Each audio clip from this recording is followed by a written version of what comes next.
Yeah, go on, John. Right. Yeah, John. John, have you got a little something for us? Have you got a little something? Even if it's just 3 lines. Yeah, 3 lines. Anything. Just pure hot fire. White hot What, you fire. want me to spit it now? Yeah, Yes, white please. hot, like molten lava. Yeah, white hot fire. What's up, player haters, music debaters, Instagram followers, and Crate 808ers? That'll do. That'll do. Who needs Ray Ridge? Fuck 3 degrees. Right, okay, good.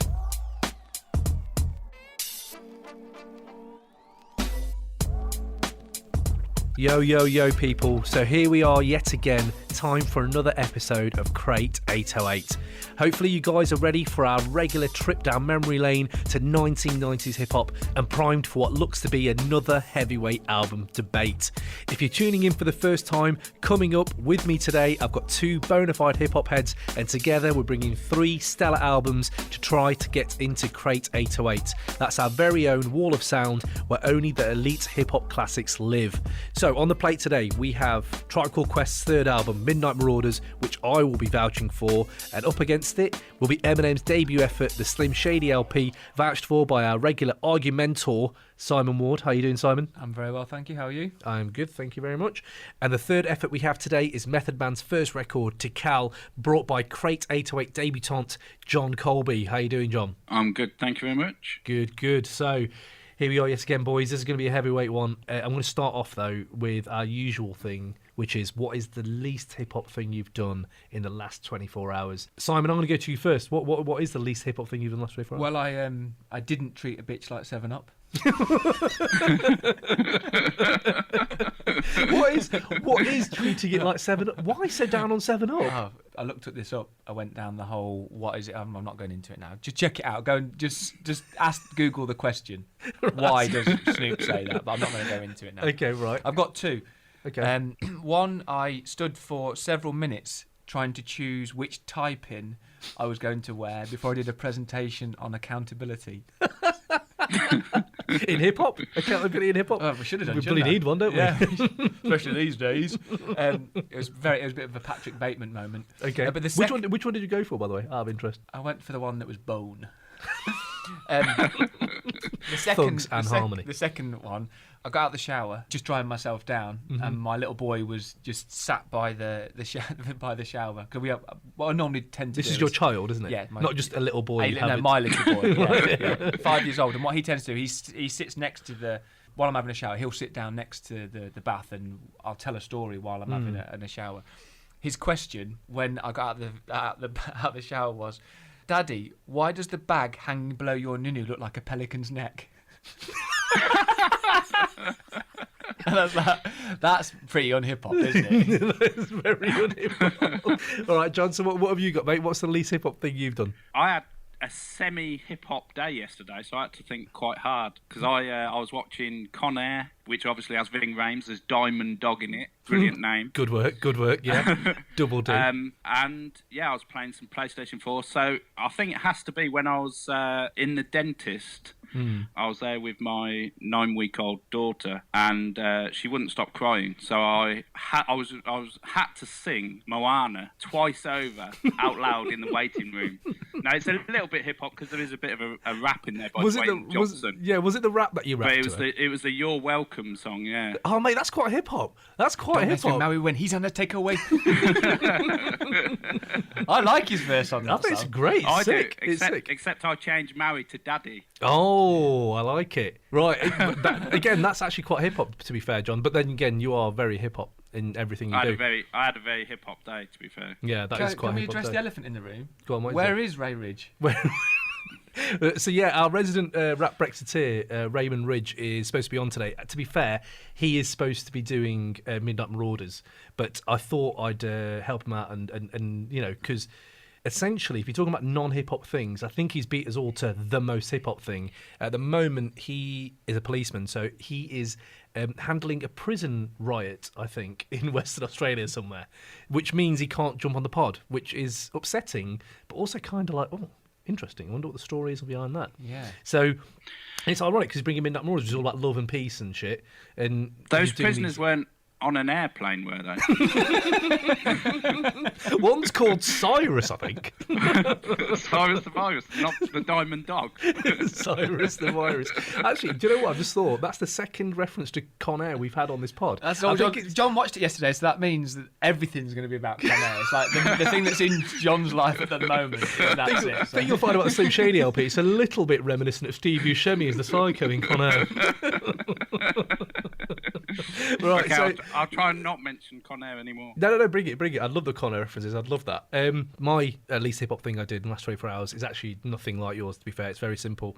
I spent a lovely hour in the National Gallery in Trafalgar Square, and I was going to go for my usual sausage sandwich that I usually have before work afterwards with brown sauce, classic gangster. Got to go brown. Yeah, you got to go brown. Go brown or go home. Once you go brown, you can't go. Can't leave town. I think that's what was my wedding vows. I think that's what I pitched to my missus. We did it a better enter. Once you go brown, you can't go down. I knew that was coming. You're never going to frown. But once you go white, everything else is shite. I like it. Shit is tight. Shit is tight. So instead of my sausage sandwich, I went for, well, if you can you guess what I went for instead of a sausage sandwich? It was a wrap, to be fair. Least hip hop rap, halloumi. Oh no, but that's a shout. To be fair, I'm bringing Tribe today. That says halloumi all over, mate. Tribe are the halloumi of 90s hip hop. So has your least hip hop thing ever been anything non-food related? Everything you do is hip hop, so that's all you can. It's true. That's all to you be can fair, bring. It's like your Con Air, isn't it? To be fair, all I do is this podcast nowadays in my life, so it tends to all be hip hop. So yeah. So we right. need to guess the contents of your rap. Mm-hmm, yeah, it's very easy. To be fair, it's not Cheese. even worth doing it. No. Meat. Yeah, meat. Salad. Yeah, you got it. Meat and salad. That's the one. Okay, Chicken salad. Let's move on then. Chicken.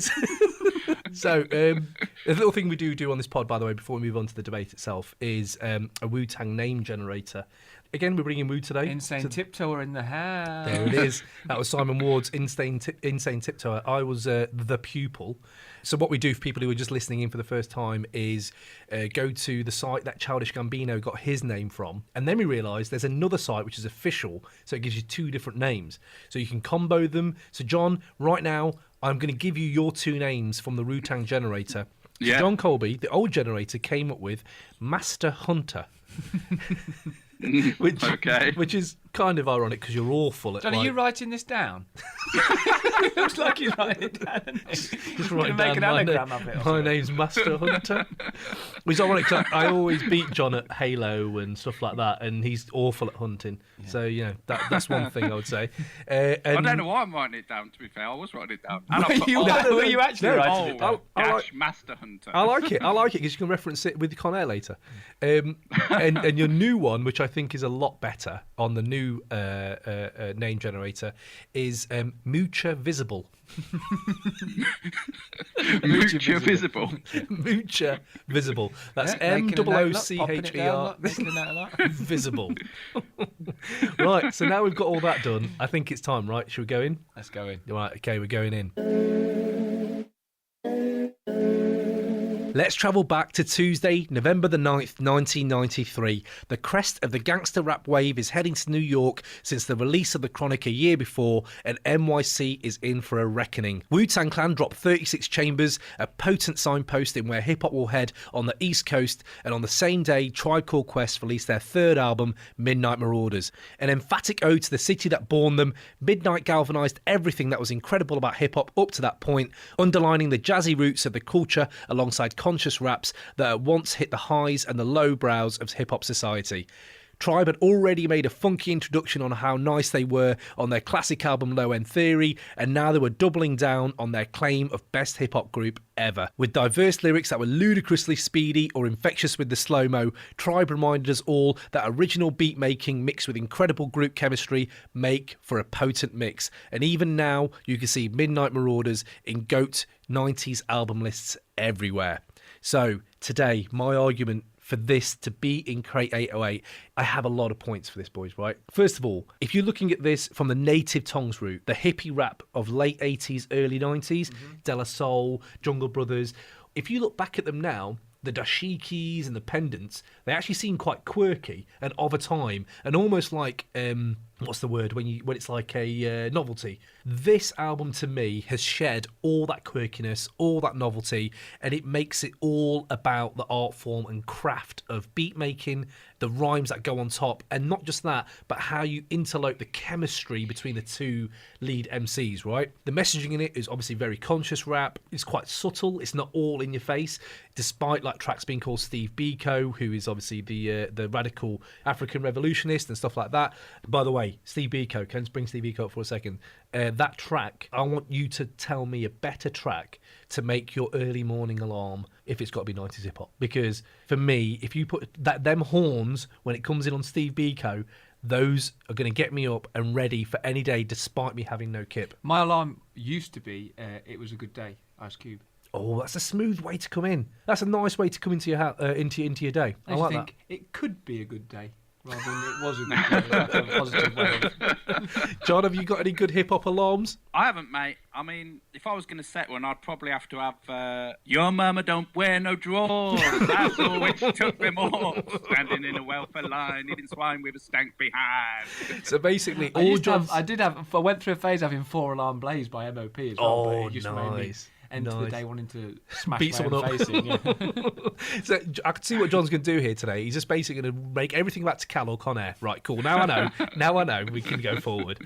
So yeah, going back to this album, right? It's a polished, galvanised version of, like I said in the intro, about what hip hop was good for back then, which was like the positive side. This album isn't just about tribe. The thing I love about this album is the fact that they see the art form and the culture as a collective. Everything from the album cover. If you look at the album cover, clearly anyone who listens to the pod probably knows the album cover. I think they had It's probably one of the most famous album covers of all time, right? Yeah, I would have thought so. Not just even hip hop, all time, right? So I would say like I think they had like 3 or 4 variants of the cover. So there was like everyone who's into hip hop, from Puffy to Chuck D to Farside. They're all on this album cover in the background, and it's about them making this an emblematic, like, flag in the ground. This is the positive side of hip hop. I nearly became Ray then. Go on. I nearly tried to fulfil the Ray role. It's the best thing about the album's the cover. Can I to be fair, just cut in and say, with the cover, I'm assuming that's a female on the front, but I don't know if you've noticed there is quite a phallic symbol where her hands come together. Oh yeah, really good shout, John. Which also, again, bringing it back to Method Man's album, I don't know if you've seen. Go on. I don't know if you've seen, but the smoke on the front cover actually looks very phallic indeed. I don't know if you've got that image there. Let me just. You know what else is really phallic? What? Like the shape of airplanes. Like... Although I was looking hard at the Slim Shady LP to see if there was something that could join all 3 together. I couldn't find. You wanted to somehow make dicks. You went dick hunting. You were basically saying that dicks were the most important thing about this album. About or any of the debates, it's all dicks. We've just had a look at Method Man's album cover, and yes, there very much is a smoke penis coming out of Meth's mouth. I don't know if that's a good thing for your album, John. I think you might have undercut it all by the fact there's a dick on the cover. Well, the same for Midnight Marauders, then, surely. True. No, it's true. But Slim Shady wins. See you later. But if you do look, that's an interesting thing I never even noticed about the Tribe album, to be fair, the cover. There's a lot of layers to the stuff they make. When I'm talking about the positivity of it, I would say, like, they even include, like, Woo. I heard, like, a Michael Rappaport podcast where he had Q-Tip and he had Meth on the same pod, and they were both basically saying how much we loved each other's work. And even if you watch the... there's a single off Cuban Links, and Raekwon wakes up, and there's a Tribe Called Quest clock in the background. Yeah. I can't remember. I think it might be Heaven and Hell. And even that, the love is real, and I love that about this album, that it kind of personifies that. It makes you think of like a sunny summertime morning in like New York. I agree with that. I think with Beats, Rhymes and Life as well, they're very summertime albums. But as soon as the beat stops and they start rhyming, I just can't get into it. I don't feel it. That's interesting. We're going to go on to the rhymes in a bit because I need to go into like a little bit about what I feel the rhymes represent nowadays. I'm sure Simon's got a few points on that as well. So I'm glad that you said that, John. We will circle back on that. If I'm just going to make my point a little bit about the on how what they represented in hip hop at that time and today, I would say it's still. Just the biggest sigh. That's the best counter argument that I've heard so far, is just someone sighing really loudly into his microphone. Who sighed? It wasn't me, was it? Yeah, it was. Yeah, Was it? just this massive nasal breath out. It was amazing. It was incredible.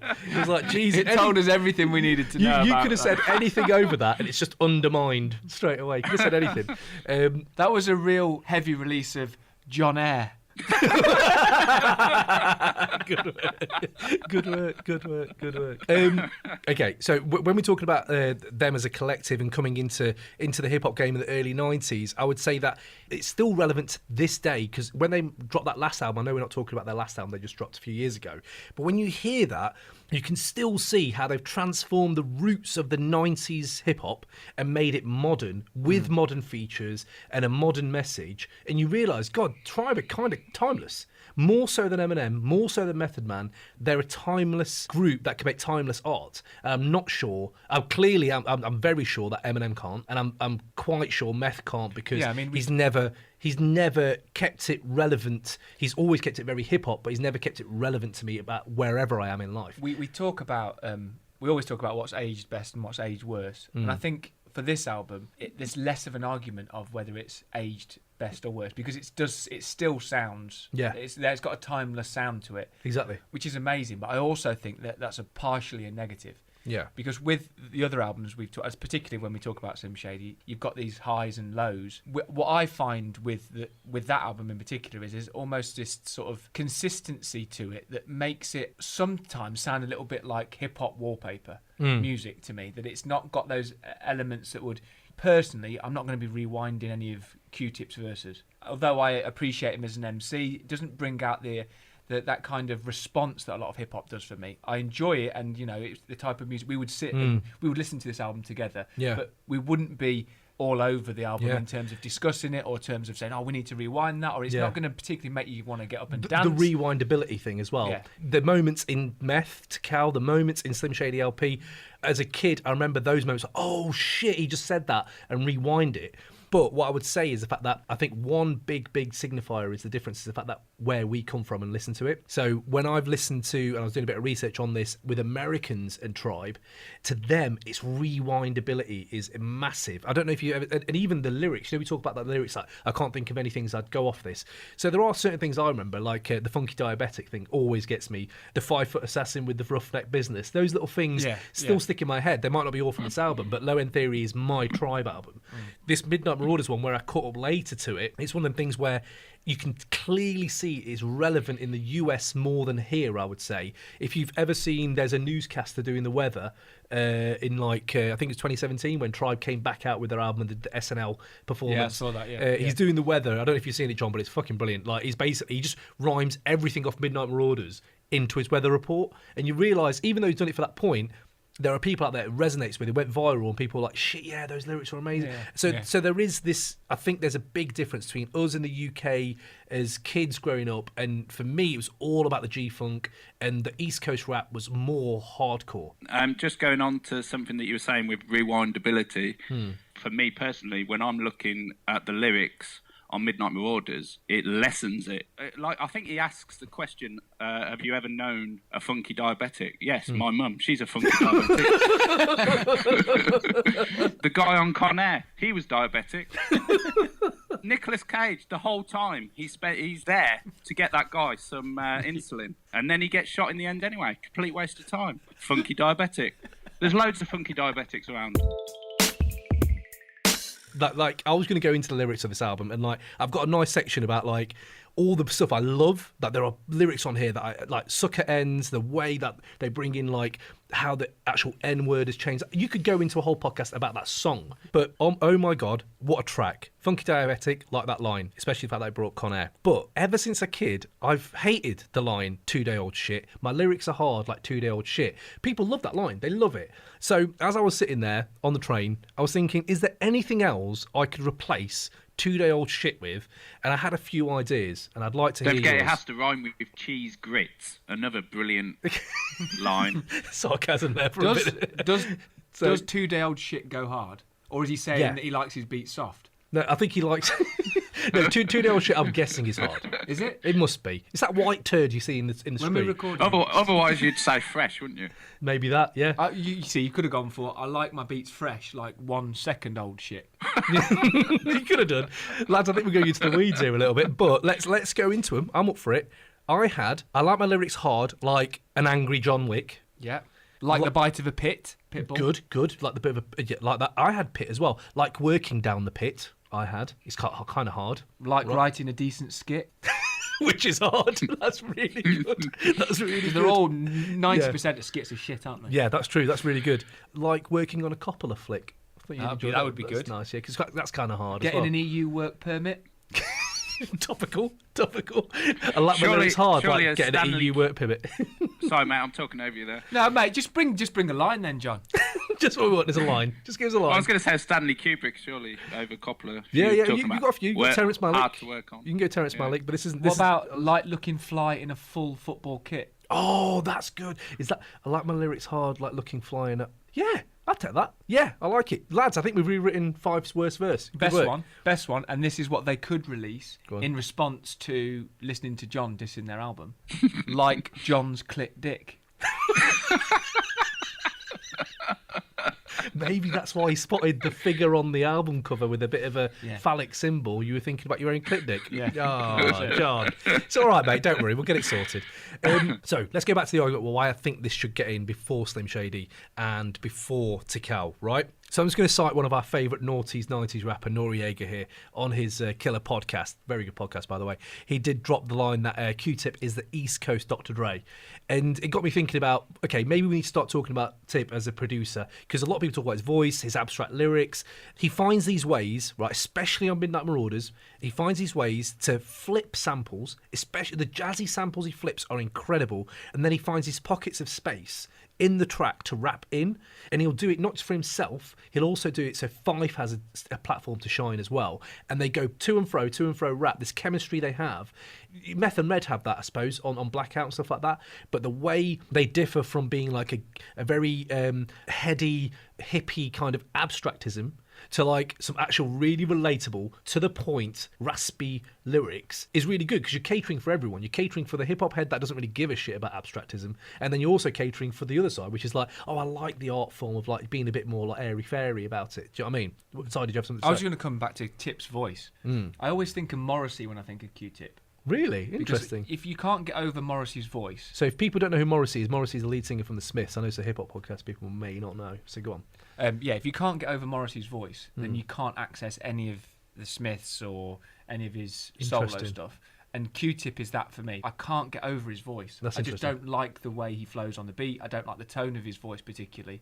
So for me, I find it difficult to enjoy it. And like equally, I've spoken to people who understand that the Smiths are great musically and some of Morrissey's lyrics were great, but if you can't get over the tonality of his voice or tone of his voice, then you can't enjoy it, and that's Q-Tip for me. As an MC, I can't enjoy Q-Tip. That's interesting. This isn't just because I'm bringing this argument, but I do love Tip. Convenient. It's convenient, isn't it? Like, I think it's all ever since Low End Theory, ever since that album, Tip's just, and then you hear that he's, again, maybe not the rhyming, but Vibrant Thing and stuff like that. When that came out, I loved all that stuff. It amplified all his albums. I've really enjoyed. Let me shock you. I'm the same with MF Doom. Can't listen to MF Doom. See, again, and he's in my top 5. And I think for me, they never really moved with the times. And I know that people say that this album is where their lyrics and their skills as MCs improved. But to me, it's just dated. It's a dated form of MCing. So two things here then, because that's really interesting you said that. So when you're saying about like they're dated on their time, the one thing I would counter that with is they were always mature. They were always a mature group, and I feel like that's what translates now. When you hear it, it works in everyday life. Everyday life, you can listen to this album, whereas you can't listen to the other two albums in everyday life, because sometimes, I don't know, if you're working in the office, if you're in a public sphere, if you're just feeling a bit more pensive, or if you really are up for going out, and Midnight Marauders caters for all them needs for me. So I would say they have like this kind of philosophical and abstract look and stuff like that in their production and lines, but it also hits home, like it just sounds good. It just sounds amazing. Until they start rhyming. But again, even I think that's for you, yeah, that's fair enough. But I think if we look at it as a general thing, people do love Fife and people do love Tip. So the thing you said there about them not moving with the times, John, so I think 36 Chambers dropped the same day, right? So if you chart history from that day in 1993, I would say Wu were the ones who charted history more definitively than Tribe from there on in. So I completely understand your point. So gangster rap is huge at this point, right? Native Tongue's albums, they were hitting hard before Wu, but I would say G-Funk really watered them down. Even Warren G's like Regulate album, that album, like De La Soul weren't doing, like De La Soul's albums weren't selling at that time, and Tribe make this like the last signifier of that time. Like even Tribe's albums after this fell off big time. They had some good tracks, but this kind of fell off. So where did history go on from 1993? It didn't go the Tribe avenue. It went more boom bappy. It went more Illmatic, Bob Deep. Then you have Wu's second album. In East Coast and hip hop and rap generally, you either had G-Funk or you had a harder core of East Coast. And it's like Tribe were the last standing. This is the last standing project that says, do you know what? Before any of this hardcore hip hop, there was a positive, loving, hippie side to hip hop, and this is the last album that did that, until probably Raucous come along and Reflection Internal, Talib, Mos Def, all those guys come out, The Roots, all these people come out afterwards who are all influenced heavily by Tribe. Then you see that come back again, but for like a midsection of the 90s, you didn't get that, and that's because Tribe didn't affect hip hop as much as you would have loved them to. They affected them later down the line, whereas Wu immediately affected. That's a really good point, actually. It was that last conscious hip hop that came out at that point. But I wonder if it speaks a little bit to the fact that it got lost. Is that almost a counter argument to you, that there's a reason it got lost, because it wasn't bringing the interest, absolutely, and it wasn't bringing those highs and lows and that controversy and the rewinds and it wasn't moving people in the way of hip hop was. Could be, if you broaden the argument out, that could be more about the culture than about Tribe. Because that could be more about the record companies getting their stake in hip-hop in the mid-90s and pushing bling-bling, pushing hardcore, pushing all that. Yeah. And Wu, pretty much, I'm trying to think off the top of my head, Wu being the only independent-ish clique that was doing their own thing. But they clearly were more hardcore. But again, like I said, they were very married to Tribe, like their ethics and stuff. So it's interesting that you say that, but I think a lot of the corporate stuff came through after Tribe. I'm trying to make a point here. I really hope for this bit Ray would be here, because you know Ray is always talking about MCs who try to fit too many words into a verse and don't hit the beat and things like that. Yeah. For me, this personifies bad MCing. Okay, go on. So it's God Lives Through. It's the last track on Midnight Marauders, and it's Fife, pretty much his whole verse. But when it gets to John getting real forensic, see, I like real forensic in his diss right now. What I love about God Lives Through, whilst John's finding it, is the fact that, again, at the beginning about the collective, where he goes, if Fife don't look good, then Tribe don't look good, and Tribe don't look good, and New York don't look good, and you're like, I love that, man. I love that positive. I'm gonna have to play this. Okay, right. For the listener, we've got no rights, clearly, to be first talking about his album. John's got no right to be dissing Tribe in the first place. And we've also got no licensing rights for the music, so we can perform it though, right? Yeah. Go on, John. What you got? And then I'll do a little overlay. I'll do a little overlay here. So go on. Listen to this shit. Hi, this is DJ Spoonie, and you're rocking with the Crate 808 podcast. Enjoy this week's episode. Just remember to subscribe, rate, and review. Peace out, baby. There's a point. He can't even catch his breath. He's trying to fit too many words in. Yeah, but the thing is, right, John, you know I hate that. That's why I have a big bone to pick with Talib, right? But you can't your crutch can't be that one bad verse that he brought, because I've got one here from Lyrics to Go where Tip's going, poetry machine with correct mechanisms, immune to disease, I defeat organisms that are waiting in my path, I overstep the critters, give you ass the willies and your mum will get the jitters. Like, come on. Yeah, but that's Tip. Yeah, but what I'm saying is, I made the point that I like Tip's lyrics. I don't like his voice. Give me a good verse by Fife. A lick your booty or something it might be. Do you know what though? To be fair, John, looking at this album, when I noted all the lyrics I love, they're all Tip. So you have this thing where, okay, fair enough. I'm not saying I don't like Fife. So for me, I see what you're saying about the lyrics. So we can move on from that, because one of the things we talk about is what's aged the best. I know you were saying earlier about like it being very one tone or like being kind of wallpaperish. In a weird way, I think that really fits perfectly today. Everything you hear today in hip-hop, it's not about the lyrics as much or the messaging. It's about the vibe. I'm saying that with inverted commas. It is like the feel, the atmosphere the track brings. And I think this album is all that. Like, I think it is just a very vibey album. You can put that on and you know what you're going to get from top to bottom, right? Yeah. So if we're talking about, like, the influence they've had, I would say they're definitely more influential than Tical. Slim Shady's had influence. I'm not sure it's always all good. We'll bring that up later in your argument. Yeah, I would agree with that, yeah. I would say on this, like, I don't know if you know, but, like, even Pharrell is on this album. Like, Pharrell is on this album. So you think, like, Pharrell, what he did in the noughties was kind of groundbreaking as well. Yes. And then you think, like, Outkast completely have this. And again, I heard this actually, just remember now, they talked about a collab with Outkast. Like, where's that album? Like, I want to know where that album is. Like, them and Outkast do an album together. So I would say there's all this stuff where Busta's like their kind of little brother through the whole thing they do.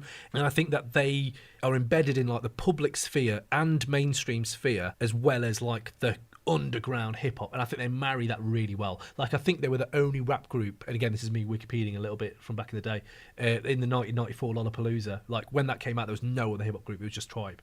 They have aged, for me, better than almost any other rap group, because the one big thing is they bought a new album out in 2017 and it was fucking amazing, and I can't think of any other new rap album, 90s group that's done that to that level. Can I just jump on the fact that we talk a lot about homophobia. We talk a lot about homophobia in hip hop and how uncomfortable it is to listen to now today. And again, all three of the artists we are talking about today are guilty of that. More so than others. Well, yes, definitely. However, you've been quite clear about the consciousness of Tribe and the fact that there's an intelligence to it, and there's you talked about the hippiness of it, as if you will. There's still elements of that are particularly uncomfortable to listen to. There's a few words and turns of phrase on there, I think, almost hit home harder and almost age more in a terrible sense because of the people that are saying it. I think in this one they have misogyny. Yes, they do. They have this homophobia. I think Fife says, like, I'm an anti-batty boy or something on one of the, like, I think it's, oh my god, or something like that.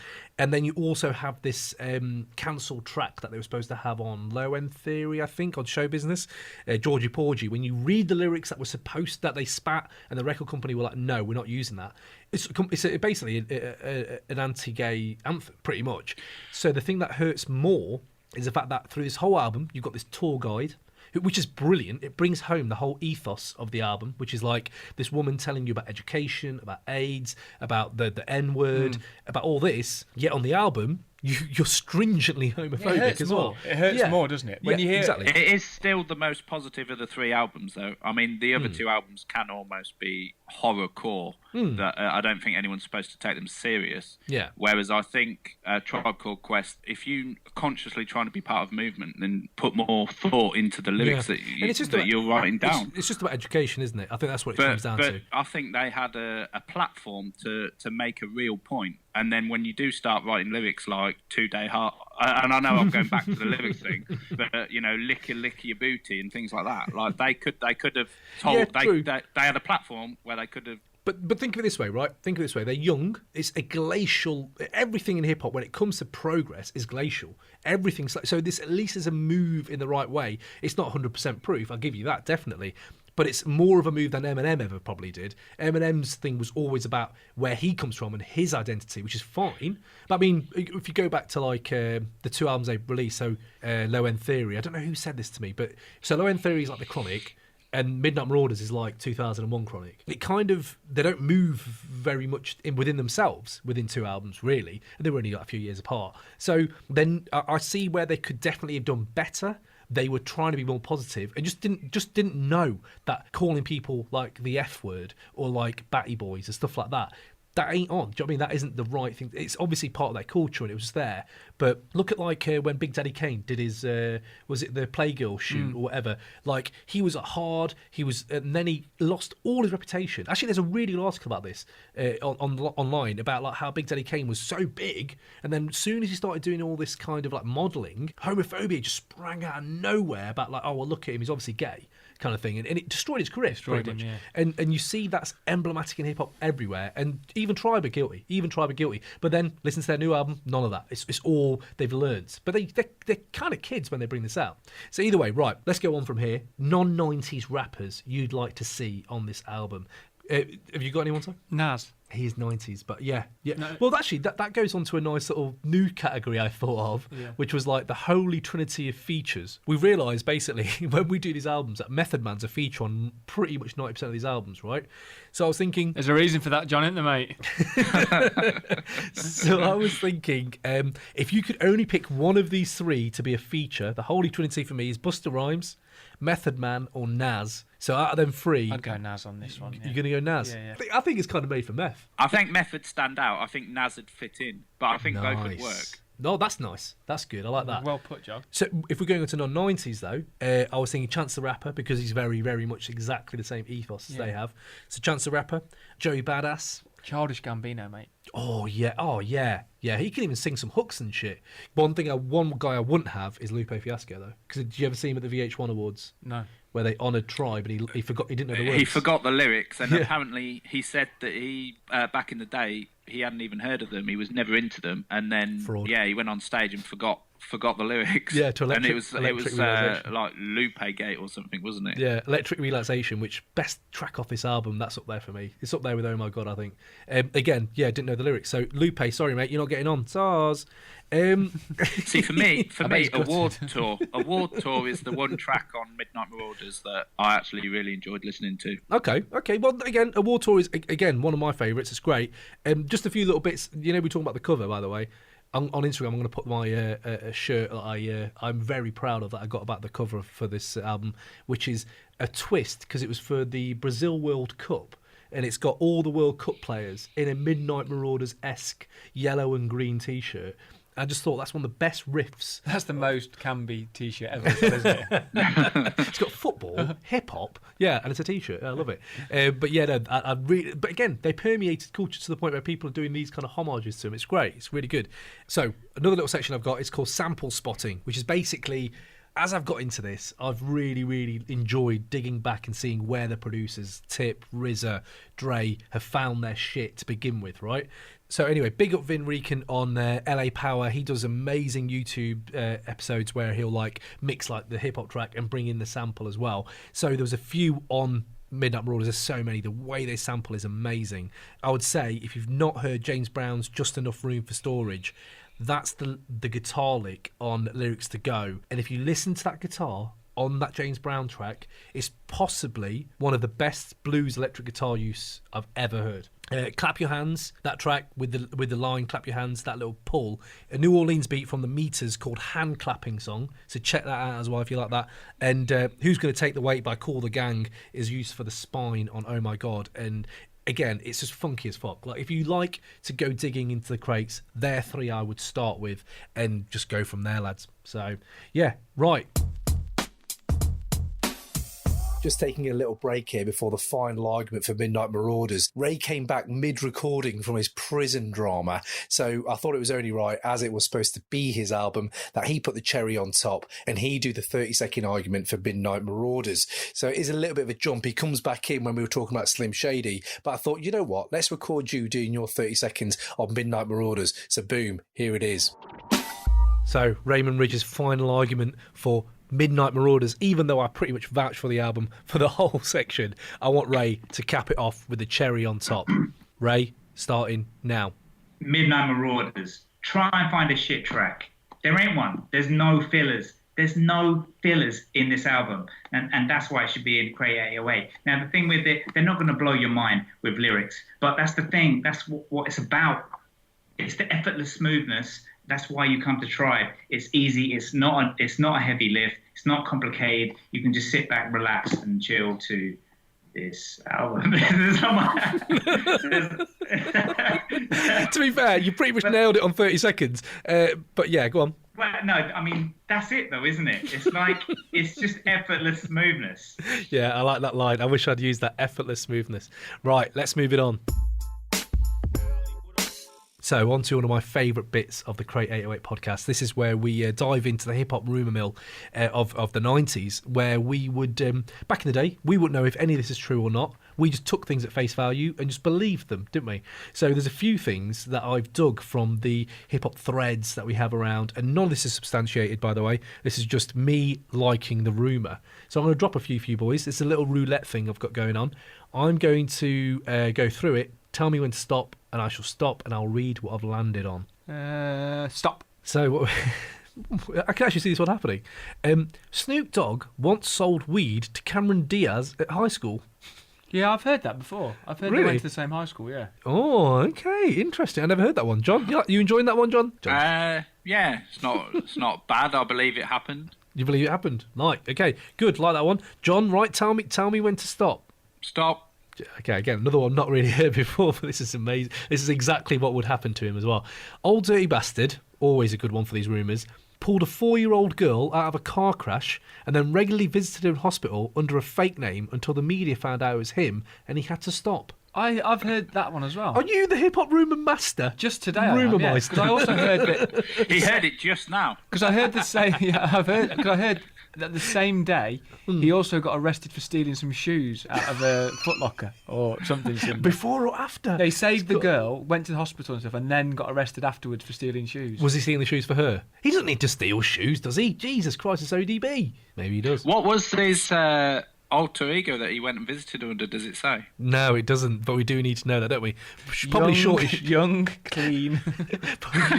Young, clean. Young, keen dad. Young, clean dad. He's probably that should have been your name on the Woo generator, John. Yeah, no, yeah, exactly. I was just wondering if it's Shorty Shitstain, because I still love that name. I'm not sure if it's a real person or not. Right, next one. I'm just going to do one more because they were quite quick. So anyone just yell stop. Stop. It's ODB again, right? And I'm not sure. I can't believe this.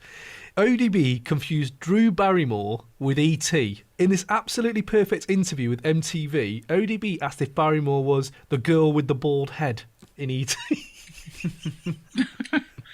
Yeah, I think something got lost in translation there. I can't believe even ODB can make that no, I think mistake. He did. I think he was so that drunk. That rumour is essentially saying that ODB thought that E.T. wasn't a puppet, but it was a real girl. Yeah, and it was Drew Barrymore. That can't be true, surely. Either way, really enjoyed that. Let's move it on. Although John thought the in Dark Crystal they were real children. Did he really?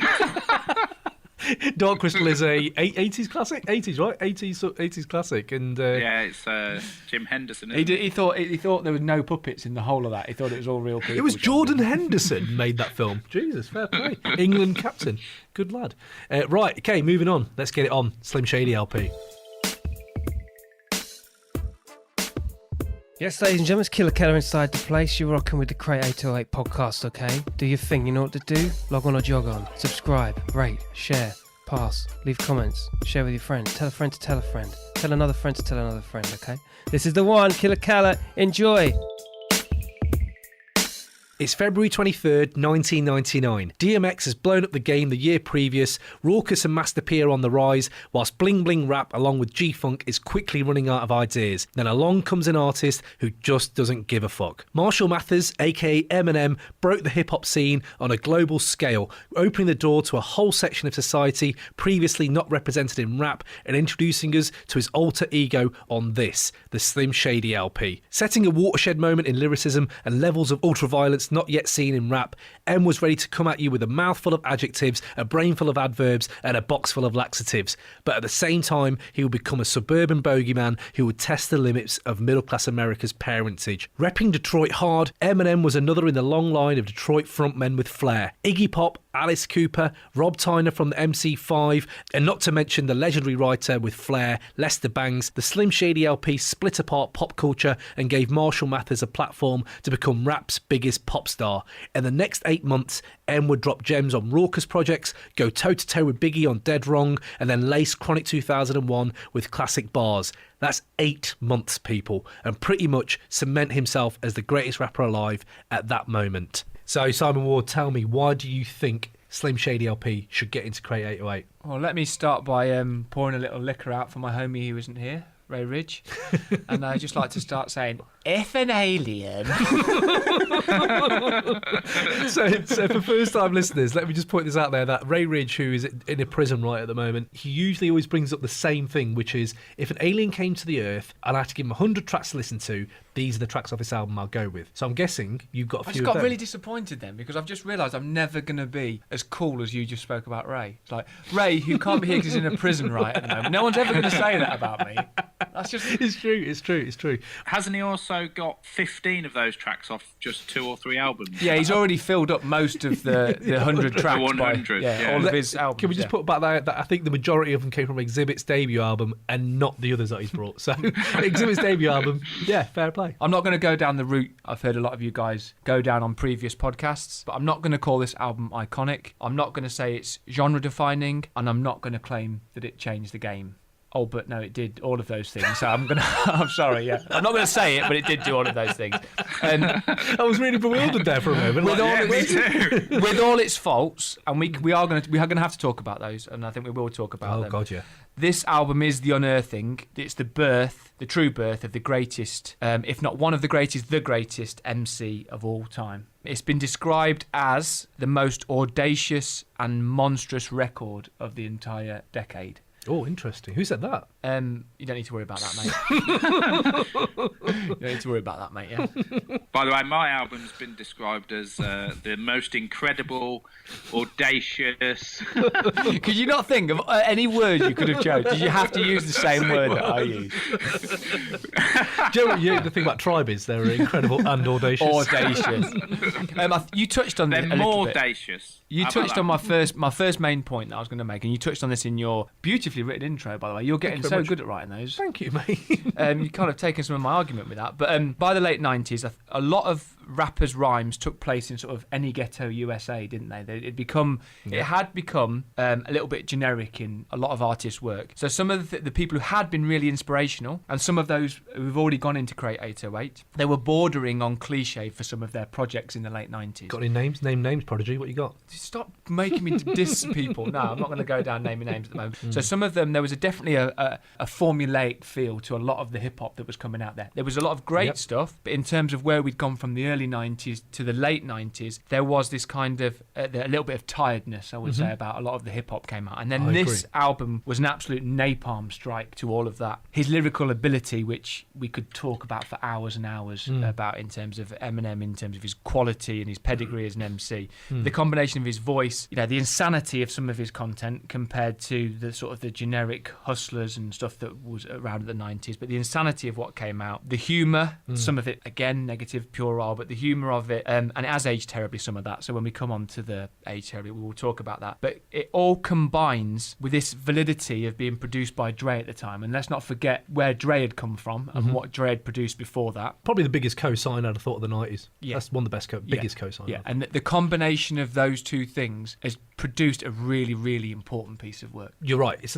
a tidal wave of change, right? So the way I look at it, the one thing that always struck me was the fact that it opened the door for white rappers with credibility. There's this credible side to it because you had that cosign. I can go on to my negative side of that as well, Just but come we'll back bring to that on though. later. You said it opened the door for white rappers with credibility. I'm not sure it did. Yes, you have artists that, have eaten off being white and but anyone who's followed as a white rapper subsequently has only ever been seen as a wannabe towards Eminem's crown. So that's interesting you say that, because I'm not sure that's true. No, so you can we talk about Yellow Wolf and or whatever you want to talk about, but all of them are always compared next to M. And there's no one that stands up. There's no one as big. There's no rapper, full stop, whether white or whatever colour. He definitely made it like a, what's the word? Like colour doesn't matter anymore. I get that. What I'm saying, I think there was a credibility to people, atmosphere, esoteric, people that came out in the noughties. I know you're thinking Bubba Sparks and people like that. That definitely had that tinge of very much a shady type of. It could be on Shady Records kind of thing. But I think before this, you had Vanilla Ice. Like, I'm sorry, that's a massive change from Vanilla Ice to Eminem. It became like, oh, actually, no shit, you can still rap. And I remember pretty much this drove him to write this album, right? Was the anger he felt about people saying, why are you writing? You should make rock music, right? Yeah. So the way I'm looking at it is the fact that, again, it's a very small point I had to it, but it's like, it's interesting how credibility just came through this one album because of Dre, pretty much, and obviously M. What do you think, John? Yeah, I think credit to Dr. Dre, because apparently he was told, not to sign him because he's white, and apparently he was quoted as saying, I don't care if you're white, yellow, purple. If you can bring it, then bring it. There isn't enough purple rappers, to be fair. I think that's one thing that we need to rectify. But just to add on that, I don't know if you guys... Ray Bina, obviously. Yeah, Ray Bina coming on later. That's Ray Ridge. I don't know if you guys have noticed before, but I'm white. Oh, what? Yeah. And hearing someone who looks like me made me love other hip hop more. And on a later album, he says, that, and kids flipped when they heard that I was produced by Dre. That's all it took, and they were instantly hooked right in, and they connected with me too because I looked like them. But for me, for loving hip hop right from the very early 90s, to then when Eminem came out, there is that thing of being able to identify with somebody in terms of someone who looks like you, and most of the hip hop artists we were listening to at the time did not in any shape or form look like me. It made me really appreciate how important it is for people to be represented. And Eminem, the position Eminem took in my life, it made me love hip-hop more because it made me understand hip-hop, and this album particularly made me understand it, that hip-hop gave a voice to so many people, and it was Eminem who made me see that. So although I'd loved hip-hop for a long time, it was only when I had an artist that I could listen to, and he talks about being white and not in the same way, like he talks about being poor white trash and stuff like that. And there's not a parallel in terms of my life there, but being able to have somebody who kind of looks like you doing something that you love as well, it made me reevaluate the whole of hip hop. And it made me go back and look at those things and think, oh my God, it is so important that these people who have felt silence for so many years have a voice in popular culture. So there's 2 points I want to bring up on that personally. First is a very small point, but when my own history with Eminem is, I heard him on Westwood, and it was just a snippet of a song, and it just stood out. Everything was bland at that time. Not even bland, but it was like another thing I realised, I'm not sure if it's just me, but everything was really samples. Puffy was bringing like these really catchy samples. Wu obviously used a lot of samples. Mob were using samples. All these samples were around. And when I heard M, none of it sounded like samples. It all sounded like fresh beats. So personally, I don't like them, but it sounded different. So on Westwood, when it came on, bang, my ears were pricked up, and I was like, oh shit, what is that? And then I didn't know anything about him. I went to HMV, and there's the album, Eminem, Slim Shady LP. I was like, holy shit, this is that fucking album. Picked it up, and do you remember them little green import stickers? It had one of them on it, and it cost me 25 quid. I was going to say that we had one of those green stickers on it. You're going to pay at least 25 quid for that. And I remember getting home, opening it, ravenous I was to listen to this, opened it up, and remember the back cover is him holding like a plant or something, and it's a white guy with bleached blonde hair. And I was like, what the fuck? Like, it's the biggest shock I think I'd ever had at that point in hip hop, where I was like, holy shit, like I didn't even know he was white. It's the biggest shock in your life up until that point. but in hip hop, time froze. I think as well but that in hip hop, it's true. It was massive. I think as well that Eminem kind of made it cool to be white and listen to hip hop as well. I've quite often felt like a fraud, and I remember, going to clubs or interesting. But I think I got into hip hop because of playing basketball, and it was like a culture thing. Hearing Eminem, it kind of, I felt more But- like a part of it. So that's interesting, right? Because again, as a non-white person listening to it, I think I might have had a bit more of allegiance to, like, I don't know, I just wouldn't have thought of a white rapper. I just didn't think of white rappers at this point. So that's why it was more shocking to me. So the two things I would say on that is the fact that I don't think it's always good, though, like you've said it that way. Because I think, yes, it's nice to be inclusive, but there's two negatives I would find out of this. One is anecdotal, and one is like I would just broaden it out on a political landscape. So I'll see you're probably going to see where I'm going with it. One thing is the fact that all these people who don't really listen to hip hop now listen to hip hop because this is a pop star. He's not just rap, he's pop.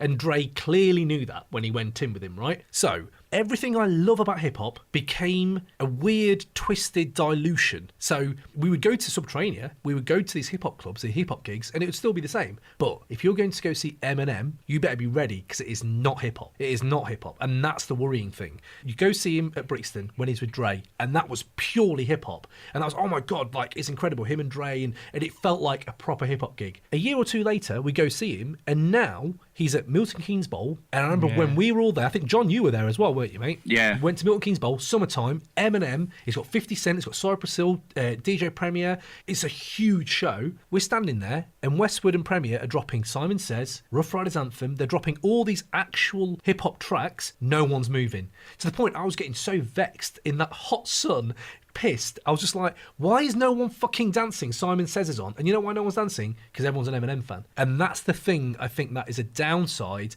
to the fact that it opened it up, but it opened it up to where my love for this culture was diluted. So I can sort of see why everyone hates Stans. Stans being Eminem fans, because they don't know you don't know the culture, you just love Eminem. And my second point was the fact that if you look at, like, when you say it opened up this whole and you reassessed hip hop, you went back and you reassessed hip hop. But if you look at actually what his messaging and what his allegiance is to, his stance on anti-family values, his anti-government and anti-gay, pretty much is all there. And he can say, oh, it's Slim Shady, but he's done it for all his work. It's not just Slim Shady, it's everything. They all have massive shades of Trumpism, Donald Trumpism. Yeah. And it's the same, and it's fascinating to me now, to this day, where Donald Trump and Eminem have the same fan base, have the same support crew.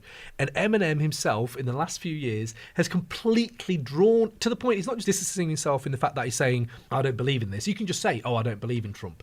But he's almost made you culpable as a fan and said in his freestyle, I'm drawing a line. If you like Donald Trump, you can't be my fan. Now, that's what I got from his stuff. Yeah. And I'm like, I'm not sure if that's the best way for an artist to approach it, because you're alienating these people who you're their sole voice in pop music, and just because their political stance is different to you, you have then done that. Do you see what I'm saying? Yeah, but I think he's also never claimed to be speaking for anybody. No, he doesn't. No, you're right. No, that's a good point. He doesn't. But he clearly is, though. He clearly is. Yeah. Because his music choices, his subject matter, everything from If I Had to Rock Bottom to Don't Give a Fuck to Still Don't Give a Fuck, all resonates in poor American white class. Yeah. Go on then, John. John, what was your point, mate?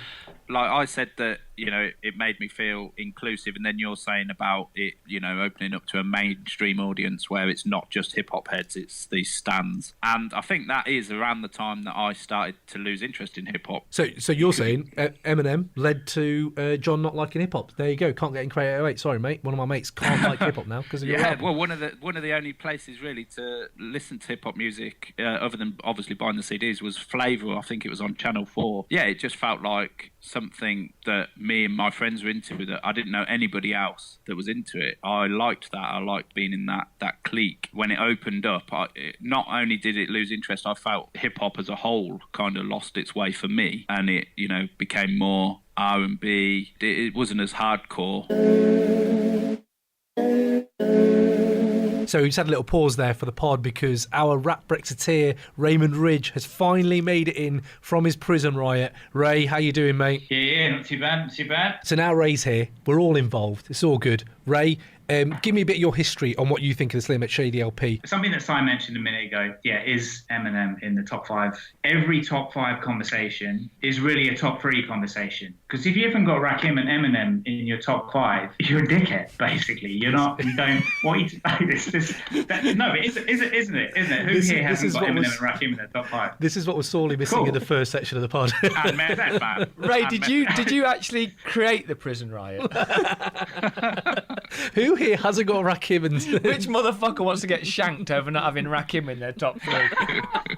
Okay, no, but that's that's a really interesting way to look at top fives if you're Ray. Okay, I wanted to bring up about this album. One thing that's really important about it is that it allowed other rappers to become experimental. The way he plays with pitch and speed and rhyme structure and what he's talking about and the way he's talking about it, and also go into places that no one else had gone to before. It's influenced every single MC since. We've had arguments before about the influence of albums over. We had a whole debate about Cuban Links, and I got slaughtered for saying it was influential and all that sort of stuff. But we cannot deny here that what Slim Shady LP brought was that it influenced every MC, some directly, some indirectly. Kendrick, Royce, Crooked I, Tyler the Creator, 50, The Game, Danny Brown, J. Cole, all have clearly come out and said listening to Eminem has directly or indirectly influenced what they're doing as an MC. Absolutely. I just want to put a little tag on that because I completely get that. It's a watershed moment. Rakim, Biggie, M. That's the way it looks to me.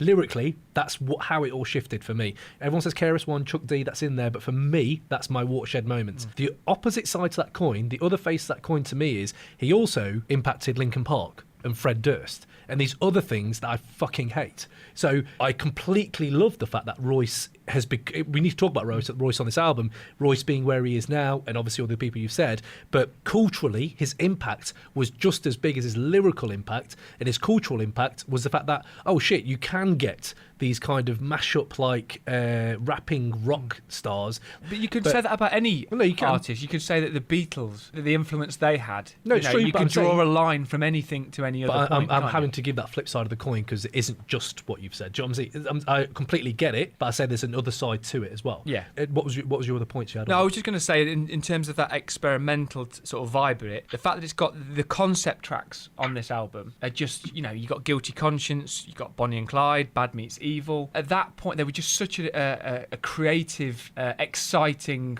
endeavour. It made people start thinking beyond the narrow lanes that MCs were in. Other genres have done it in terms of concepts. On the Slim Shady LP, those particular tracks... Concept-driven, isn't it? Concept-driven. I'd like to bring the boys in on this. Just want to say that on the concept, I think the fact that his switch from Infinite being his... what was it again, John, you were saying is his debut kind of EP, right? So Infinite being that, and he was very... If you listen to that now, it's so complex. He definitely kind of tore it down to the skeleton, and he made the complex rhyme seem very conversational to me. I think that's what I would say. Ray, what do you think about what Si's point is? What Si was saying before about when he spoke about Cuban Links album, part of my argument against that was that it's like you have to learn the language. You have to learn that they're talking about 5%ers, and they're talking. There's all this background knowledge you need for it. You can put Eminem on, listen to it, and just be shocked. And you don't have to have an ear for rhyming, an ear for rap, and kind of understand the shorthand. He says it exactly as it is. I met a slut and said, "What up? It's nice to meet you, but I'd like to treat you to a bagel and a slice of pizza." And then it develops to I ain't got no weed in the Phillies on my papers. Plus, I'm a rapist and a repeated prisoner. Do you know that track? It just keeps up in levels up and levels up and levels up, and there's layers to it. I remember the first time hearing it, and you got to stop. This is what hip-hop today misses. Never mind I've been influenced by Eminem, all these people that can draw their influence from Eminem, but I don't get rewinds. Remember the days of just hearing it. I remember we were listening to Tim Westwood when it was the Marshall Mathers LP actually, where in your room, and the amount of times I think was Westwood he must have been rewinded, but there'd be a line and we'd just all be like, oh shit. Yeah, right. And that was one of the things we talked about when Midnight Marauders. That album doesn't have that. For good and bad. Eminem has those moments where you stop. Well, the thing is as well with it, sorry, John, I want to bring you in on this, but the thing is for me on it, it's subversive, it's intelligent. Not only has it the rewind thing is, oh my God, what a great punchline. No, but rewind and look at the subtext. The stuff like, hi kids, do you like violence? Want to stick 9-inch nails through like that? I'm going to bring my negative side to it later, but I just want to gush about this album for a second because that alone, if you look back at now, that's relevant today. You have this kind of, look, I'm a role model, check, do everything I do.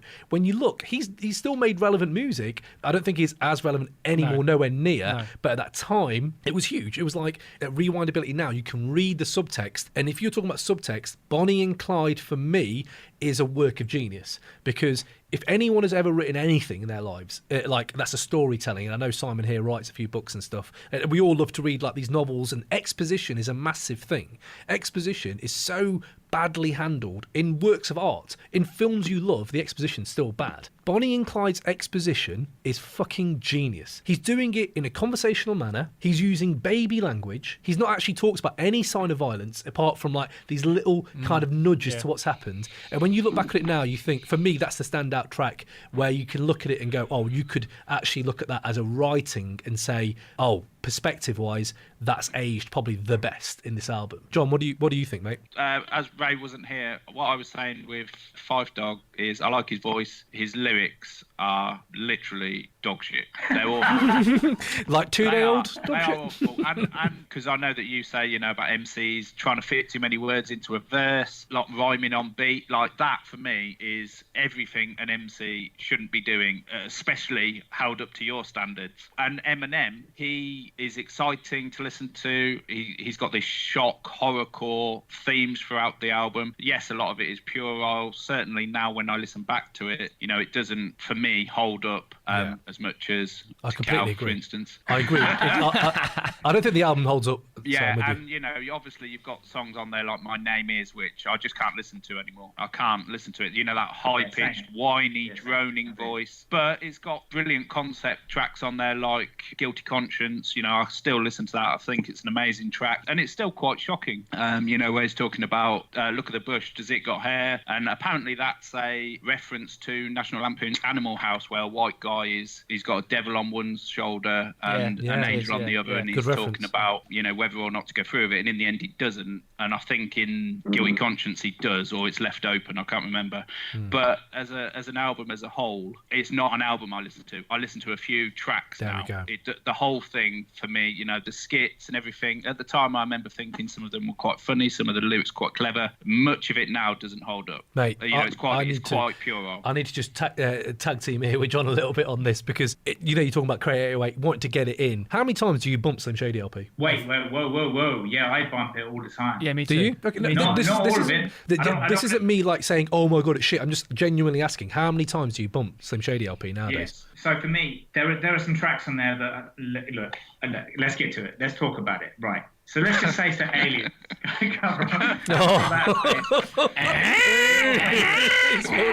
He's got it coming. There's an alien. Okay. Right. On that list, this is a famous list. We're all going to be very familiar with it. But Brain Damage, which fucking blew my mind the first time I heard it. That's the first track I heard. Yeah. That was on my mate's cassette in his car. It was a Vauxhall Nova, and he said, "Holy shit!" And he played it, and he just had Brain Damage recorded over and over. These are the results of 1,000 electric volts, a neck with bolts. Nurse, we're losing him. Check the pulse. I've never heard in just those two lines. Ridiculous. Absolutely blew my mind. And the thing is that story still works today. And the progressing bass line, that still works today. That's why I interrupted earlier when you said about you think 97 Bonnie and Clyde's aged the best. I'd say Brain Damage has, and also Just Don't Give a Fuck, and then Still Don't Give a Fuck. So when I say age the best, I went age the best in the fact that you could go back and analyse it in a deeper sense than the others, because the other sense of rapping for rapping's sake. Eminem's guilty of that his whole career. He's rapped for just rapping sakes with no substance. But when he brings substance, it's fucking brilliant. If I had Rock Bottom, that's Role Model, those... Well, this is the one album, and Marshall Mathers, that has the substance clearly there. Also, there's a couple that you haven't mentioned. So the storytelling ones are the ones, I guess you're kind of saying that they're rapping for the rapping's sake, but which one was it? Okay, My Fault. That's fucking awful. My Fault is fucking awful. Come on, everybody. Before you jump at me, that's the most awful track on the album. Yeah. That's going to be the reason it doesn't get into Create 808. No, it's not even that. There's a few of them. Rock Bottom is that's another one that was just at next level, because I've never heard someone express those kind of feelings. Yeah. In quite a hard rap tune. I don't know if there's too much of a window into Ray's soul, but that was on repeat once upon a time for a long time. I'm really feeling that tune. So, but this is the thing, right? So when you're saying this, I know this is the album you're bringing here, right? Do you think, this is my point of view, but I would like to know what you think as the guys vouching for this side. Do you think the power of the first time listen is huge for M? He leans on that crutch, I would say, more than most hip hop artists. Like the first time shock value listen. Yeah. We kind of remember the time we first heard one of his songs, right? Even to say, when I first heard Rap God, I was blown away. Yeah. And that I still rewind. Personally, I don't listen to Slim Shady LP, ever. I listen to Marshall Mathers. And to be fair, Eminem as an artist, I listen to his one-off tracks or features more than his actual albums because they have just grown tired to me. And just as the beats are on this album for me, I feel like there's some fucking tired beats. And it's just boring. Yeah. It's just boring beats. Like, if you talk about if I Tribe... just jump on the end of that, just real quickly. Flip side, Midnight Marauders, you can listen to the whole thing all day, every day. That's what I'm saying. The timelessness of that, I would say the timelessness of 3 tracks on Tical outweigh the timelessness of M. Just because on a personal value, I will listen to Release Your Delph, Bring the Pain, and All I Need are 3 tracks I always listen to all the time. Like, I always have them on. Oh my God. Go on, Ray. No, but no. Hold on. Go on, Ray, I'll go ask you something. Are you a Wu-Tang fan? Yes. No, I totally am. My frustration is 36 Chambers. It's difficult for all of them because 36 Chambers set the bar so fucking high. And then Meth comes out with the next one and they can't even get the fucking levels right. I mean, I'm sure you've already discussed that or you're going to. But we're going to, yeah. I agree with you with Midnight Marauders. I think the beats, musically, it's brilliant. Production's brilliant. But as soon as somebody starts rapping, straight away, it's dated. I can't listen to it. The same with Slim Shady. And personally, this is why I think Tical wins it, is I can play that whole album. And you're saying you can win Midnight Marauders. I disagree. The MCing, it's awful. Q-Tip's voice. Q-Tip's lyrics are good. His voice is terrible. We were speaking about this earlier. Well, it's not terrible. I can't get on with it. Can we bring this back to Slim Shady LP? I understand Ray's not been here to vouch for Midnight. I tried my best. John made them same arguments. But for Slim, do you think it still says something to you today? Yes. I mean, there is low points on the album. There is things that I would always skip and don't listen to. However, but if you look at the tracks that are on there, there's some bona fide, I'm not going to bring the Alien argument up, but there's some absolutely amazing pieces of hip-hop in there. Forget My Name Is. I actually revisited My Name Is. I don't think it's as... I know Eminem doesn't like it himself, but you look at Guilty Conscience, Brain Damage... Guilty Conscience is boring now. What? Guilty Conscience is boring now to me. Shush, mate. Brain Damage. You can still listen to Guilty Conscience. Yeah, Guilty Conscience. Brain Damage. If I had 97 Bonnie and Clyde, My Fault was terrible. Come on, anybody. Yeah, it's awful. But Rock Bottom, Just Don't Give a Fuck. Yeah. As the World Turns, I'm not so sure. Oh, I love that song. Bad Meets Evil, Still Don't Give a Fuck. The track listing on there, if you place it next to a lot of the albums that have already gone into Crate 808 and play it song for song, pound for pound, there's so much in there that's of substance and of value and that is still interesting and relevant that you can't let the things that do now have dated, and this is probably the elements that have dated on this one have dated worse than some of the other elements. However, if you're playing it track for track, there's so much on this album now that is still relevant and interesting and still worth listening to and still shines as an example of the most interesting MC doing amazing things with lyrics and with his verses. What I love is the relatability to someone. I've said this about Tribe as well, the relatability. Like when I listen to Crime, I can't relate to that, but I can relate to someone, a funky diabetic trying to get with a girl, or I can relate to someone who's like, same old damn Nike Air hat. Or like that line when he says, I'm tired of not having a phone, tired of not having a home to have one on, if I did have one on. And those type of things. It's it's so interesting. And I think when M is being earnest or angry, he is at his best, and that's when he is. And you talked about his relevance now, because of obviously he's a multi-millionaire. When you listen to him now, and you can when he's talking about being poor, and you can talk about being tired of having his friends hooked on crack and many things and stuff like that. That is the point where M is most interesting. So this is what I'm saying. Again, pulling the argument a little bit broader to try to get this into Crate 808, because this is what it's all about, right? Yeah. Again, you've brought this track list up. It's great. As I've known you guys my whole life, none of us ever talk about M's beats, ever. We talk about his lyrics all the time, right? But Tribe, we talk about beats and lyrics. Meth, his beats, because they are standout, like Release Your Delph is a standout anthem. People like Nas, you talk about both of those things. I think with M, I pretty much only talk about his lyrics. I never really talk about his beats. Like, just personally, I don't ever see them as classic beats. They're just amazing classic songs because of M. But Biggie, Ready to Die, Ray bought that the other day. That's got everything. So the reason I feel like this the undercutting I'm having for your album is that for me is the fact that it's not aged very well for me in that sense, but I completely get the relevance to it then. I just think Eminem's relevance is completely at zero right now. Like, no one gives a shit. But that's not to do with us. That's just to do with the state of the culture, right? But we love it. When he drops a freestyle on an album, we are on it. I am on that album. But if you talk about relevance to the culture, he isn't. But he's aware of that, isn't he? And that's Absolutely. What a lot of his, but that's what a lot of his rhyming is about at the moment, is about his loss of relevance and how he feels out of place in hip hop. And that's why this album is so important, because at the time when it came out, it was incredibly relevant. Yeah. And it was so different to anything else that it sparked so much more, for good and bad, and I accept that. But it was, as I said, we were at a point in hip hop where some things were tired and it was formulaic, and no one at all had talked about the things he'd talked about, and done it in the way that he'd done it, and mastered the craft of MCing the way he mastered it. But that's what made it good then. But for Crate 808, it needs to be relevant now, and it isn't. Yeah, and I think if you're talking about relevance now, Eminem's clearly led to Drake as well. So all you people who fucking hate Drake, Eminem's led to him, because he's the first fucker that was like opened up so directly and so continuously and about his fucking mom and his wife and all. And you're like, okay, we get it. But like after the third album, I'm like, I don't need to hear anything else about your mum and your daughter and your wife, and that's all you can talk about now. And that's nothing to do with this album, but just as the artist. Eminem was on. He was on Drake's first tune as well, wasn't he? He was on Forever, yeah. So it's this emo-driven. His last name ever, fucking dickhead. So he unshackled all these emo rappers and said, you know what? There's no limitations. You can get personal and emotionally tracked all the time. Like he's let hip hop heads cry in their room. Basically, is what I was thinking. It's like saying the Beatles made S Club 7, though, isn't it? Go on then. No. I want to hear the thinking. That's a good soundbite. I want to hear the thinking. It was just a soundbite. All right. No, but you know, as we said, you can draw a line of influence. No, but what's the difference between Beatles and S Club 7? What Eminem did is nowhere near what Drake did. No, it is. They're the same hip hop. They're in hip hop. The substance of your raps, what are they? They used to be, you can't, like, this is the thing I want to bring up with Tical. I think one of the best things about Tical is the love song on there, which is like, you can break down this masculinity in hip hop, right? So his masculinity in hip hop, he just self-deprecating all the way through it, right? And then he's like, oh, this is what my feelings are. And people didn't really talk about their feelings unless it's shrouded in gangster rap or like something else, right? And I think that Drake exactly did that. Drake has pretty much said, oh, that's the way I can just approach personal things and don't have to be a gangster. I can just be myself, and which is fine.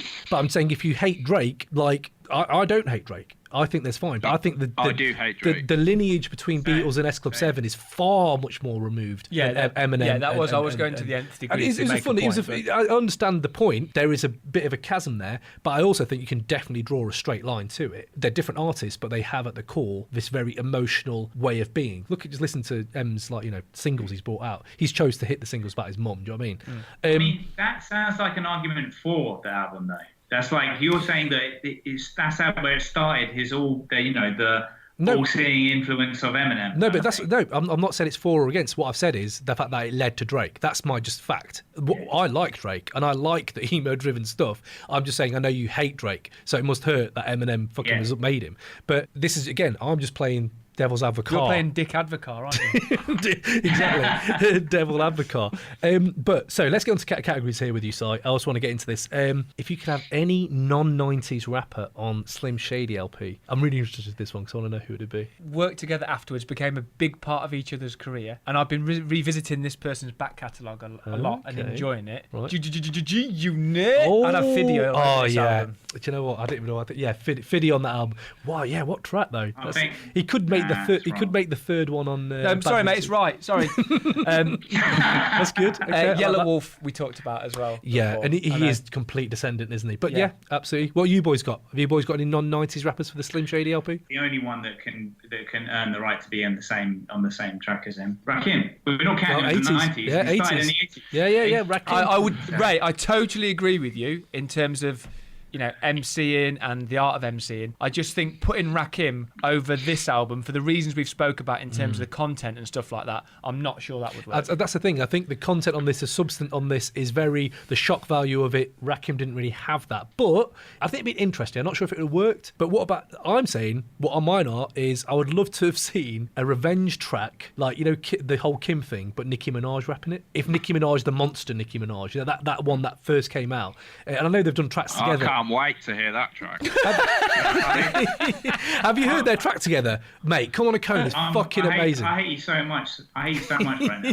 Yeah, I hate Nicki Minaj. I hate Nicki Minaj now, but if you listen to her and M, not a non-90s rapper, but I think DMX on that album would.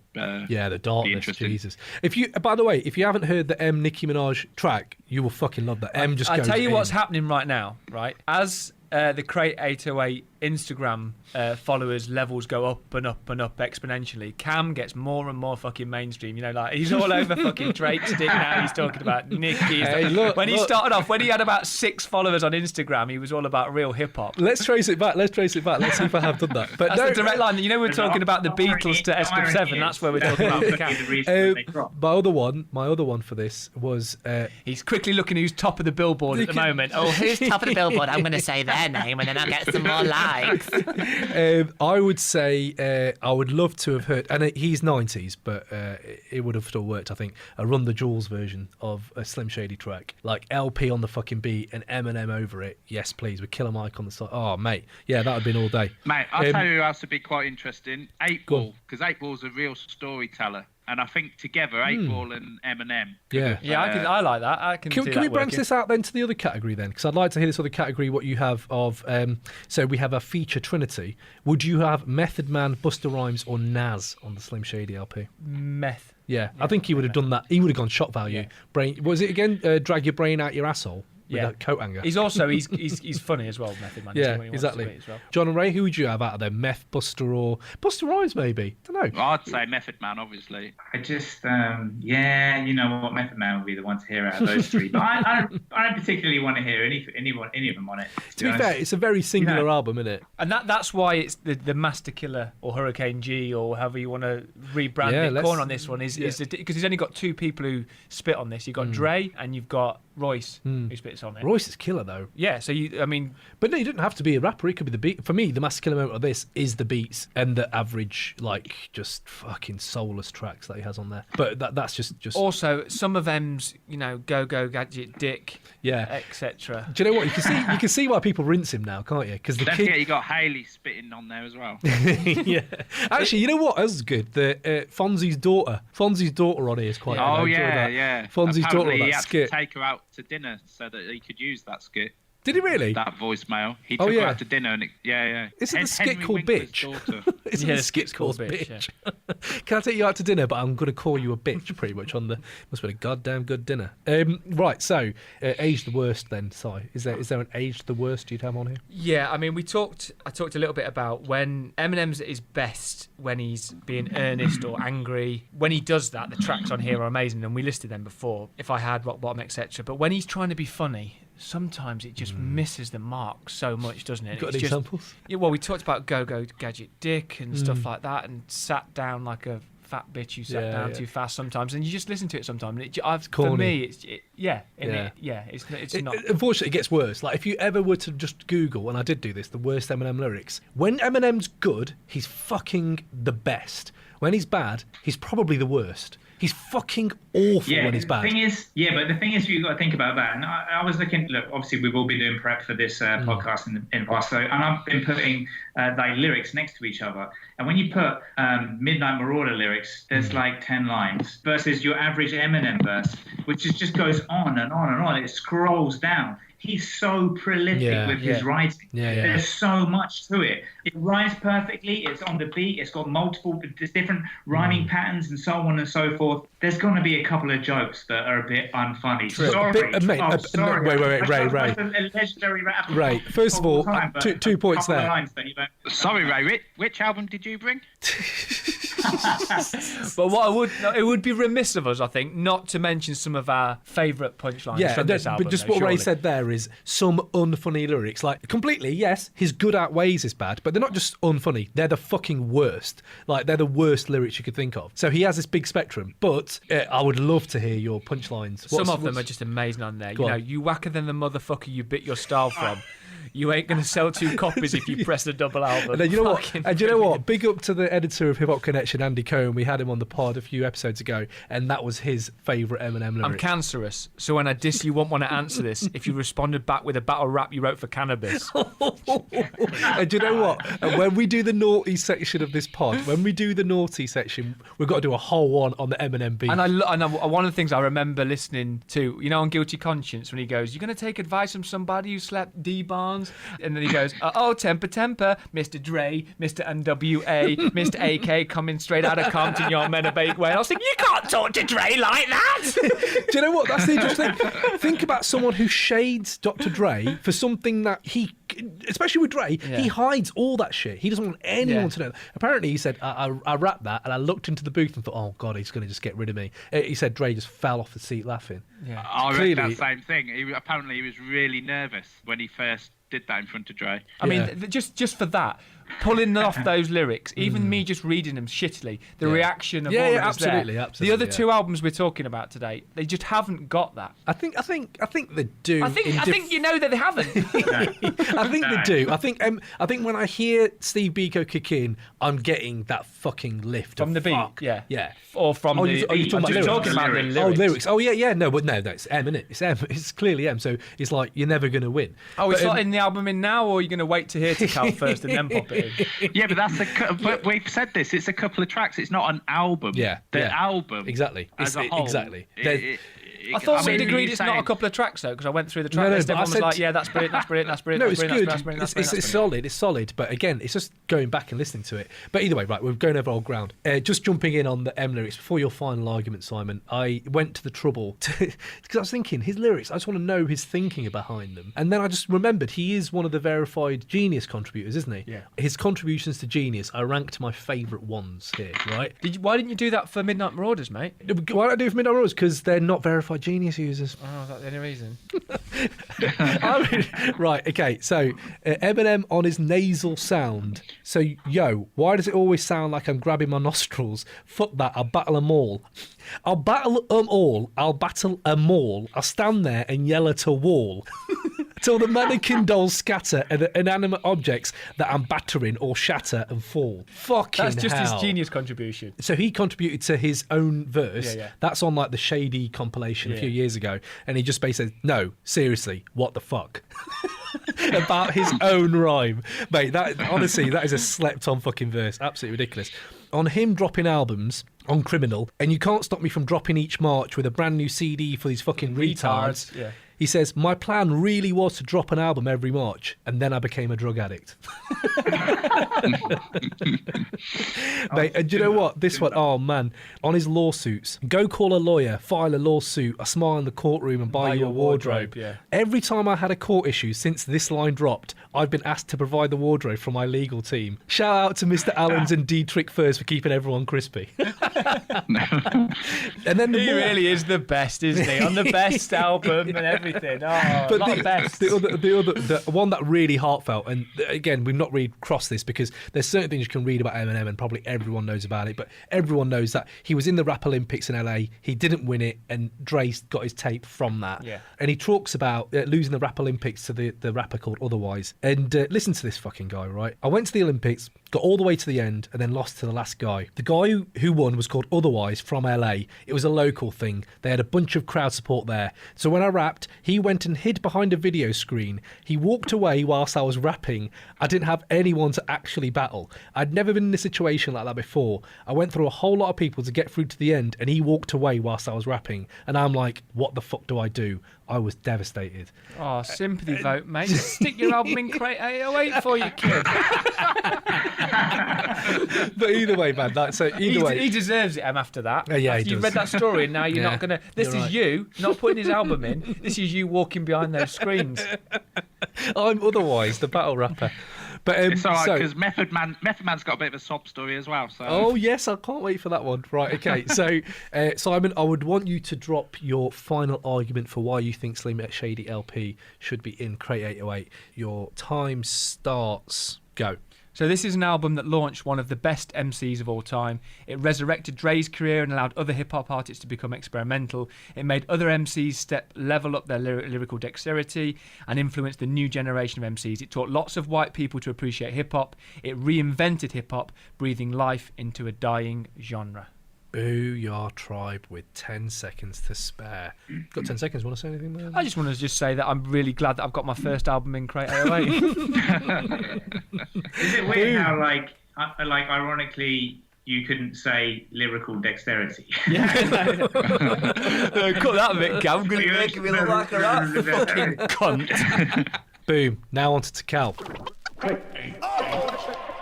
So, another little Crate 808 regular section we have here is the Hip Hop Quotable Quiz, where I, the Games Master, dig deep into the source hip hop quotables from the 90s, and I'm going to murder this rhyme by spitting it really badly. And whoever stops me with the artist, with the title track, the album, if you can give me a year, you're Do we just shout the artist first, or do we shout? No, just tell me to stop. Tell me to stop and then tell me, okay? And we say the word stop. Or Yeah, you've done this before, though, Simon. I'm just trying to, I could do a buzzer if you wanted. Yeah, I'd love a buzzer. Okay. Yeah, fucking budget, mate. I ain't got the budget. Spent it all on the artwork.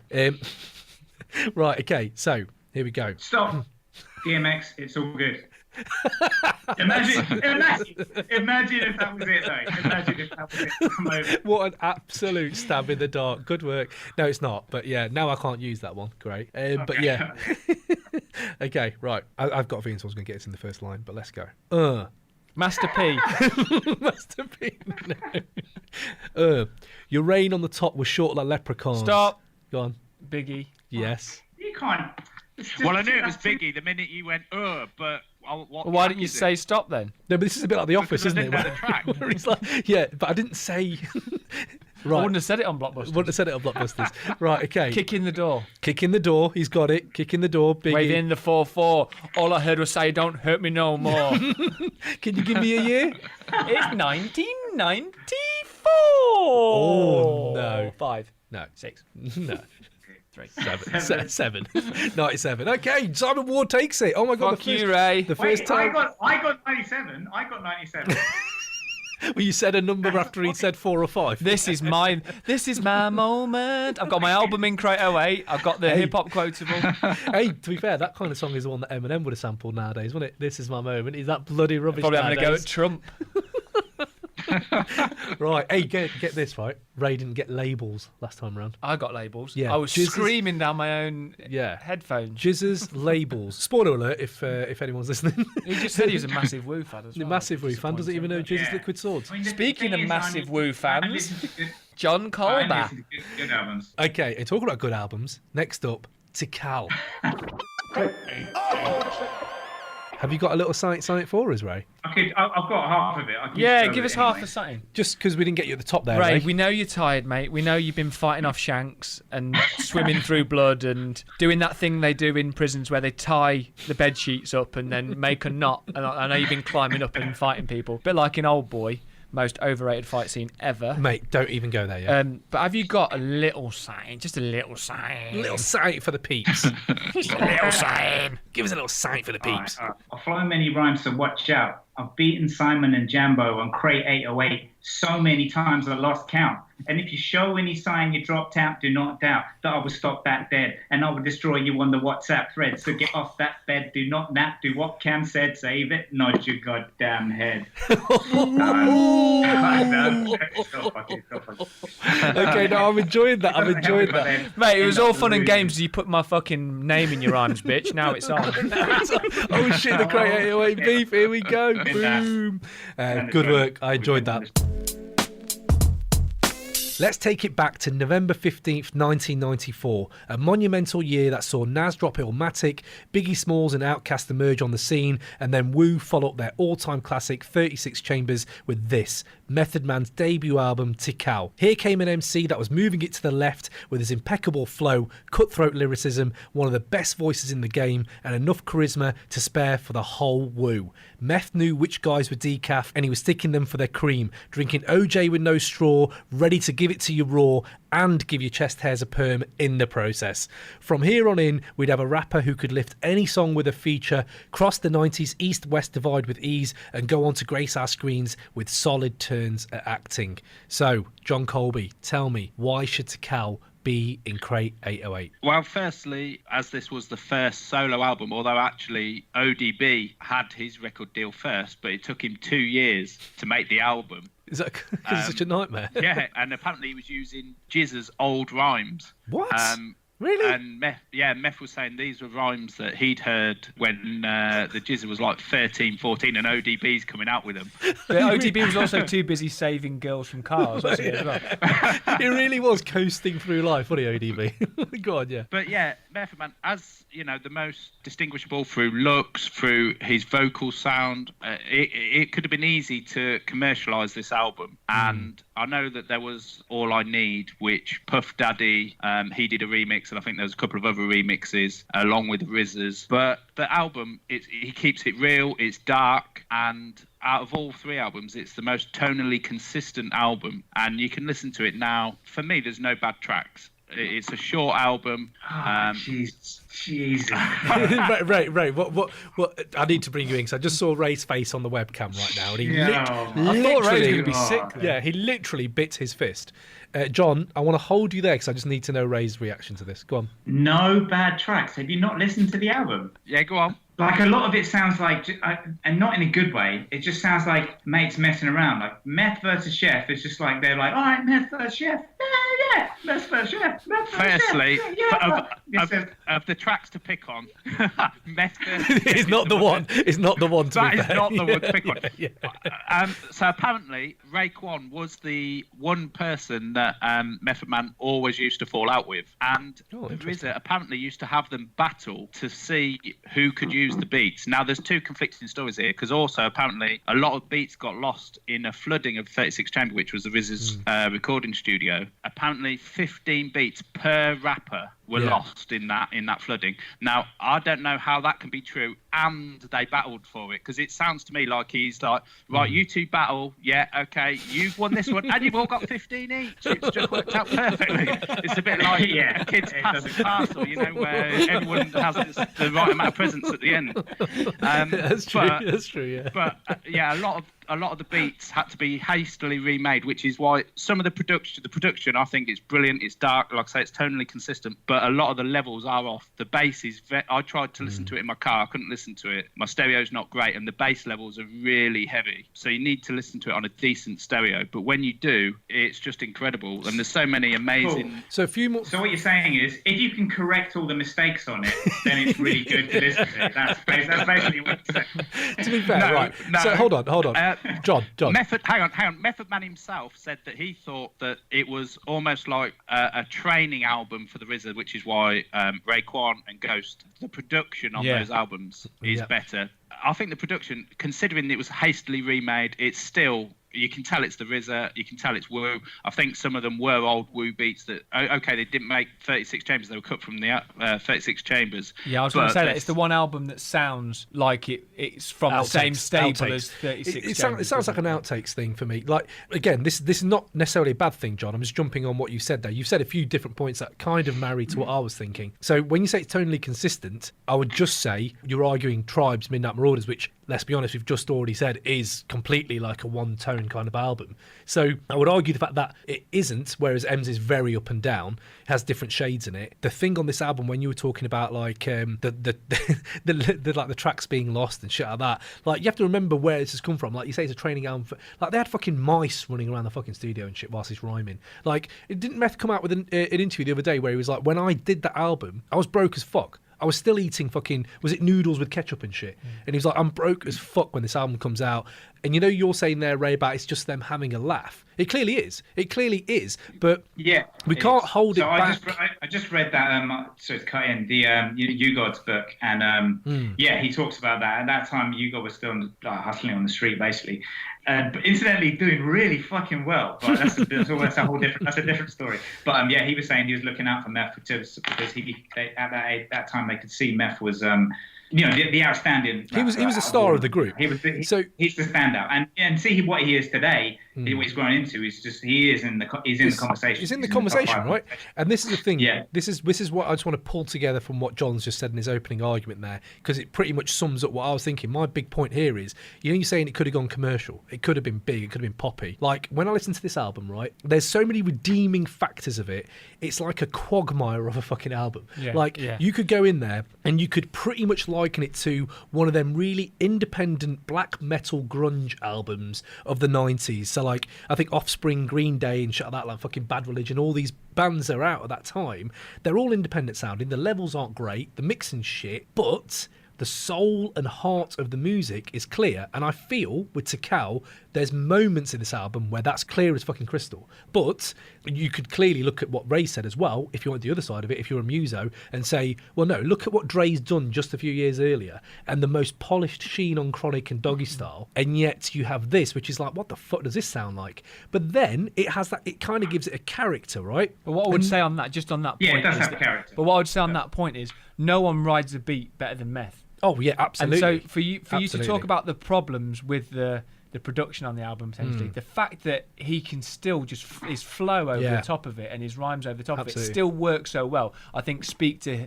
the quality of his MC. Absolutely. And at that time, remember, he's going toe to toe with flow Biggie and shit. And the charisma is just is present throughout. Like, absolutely. And the lyrics, though, like I've got here, this is a bit from Biscuits. Bring it and let that killer bee kid sting it and represent. It's like heads up a brick when I swing it. Get lost to break you off something. I'm pumping like a Reebok with a pump with a jump and you was nothing.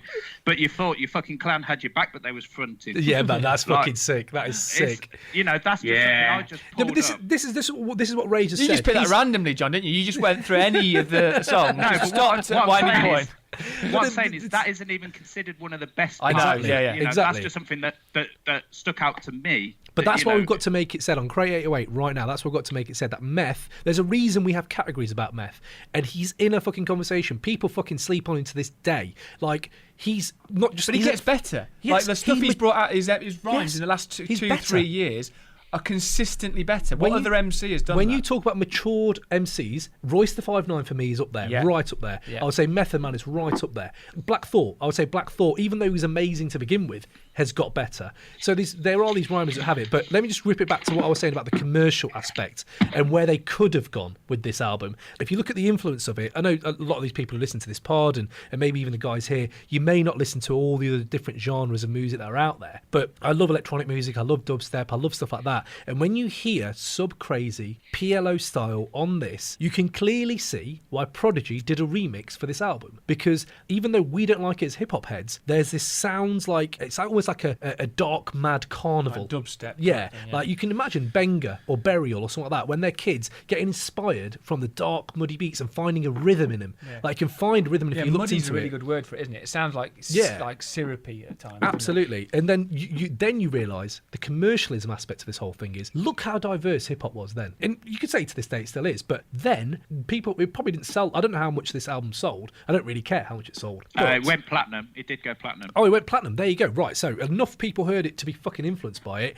and you realise, listen to this album, that's not a platinum album that you're listening to. So what got me thinking was, even though you had RZA and Meth as a duo, because Puffy did a remix on here and shit like that, I just started thinking, what if Meth was like produced by Puffy? Like, what if Puffy took him? And I no doubt he would have succeeded, but what I'm putting to you guys now is, do you think he would have been like Jay-Z before Jay-Z? Like, would we be calling Meth the King of New York if Puffy had him instead of Biggie? Yeah. I don't know.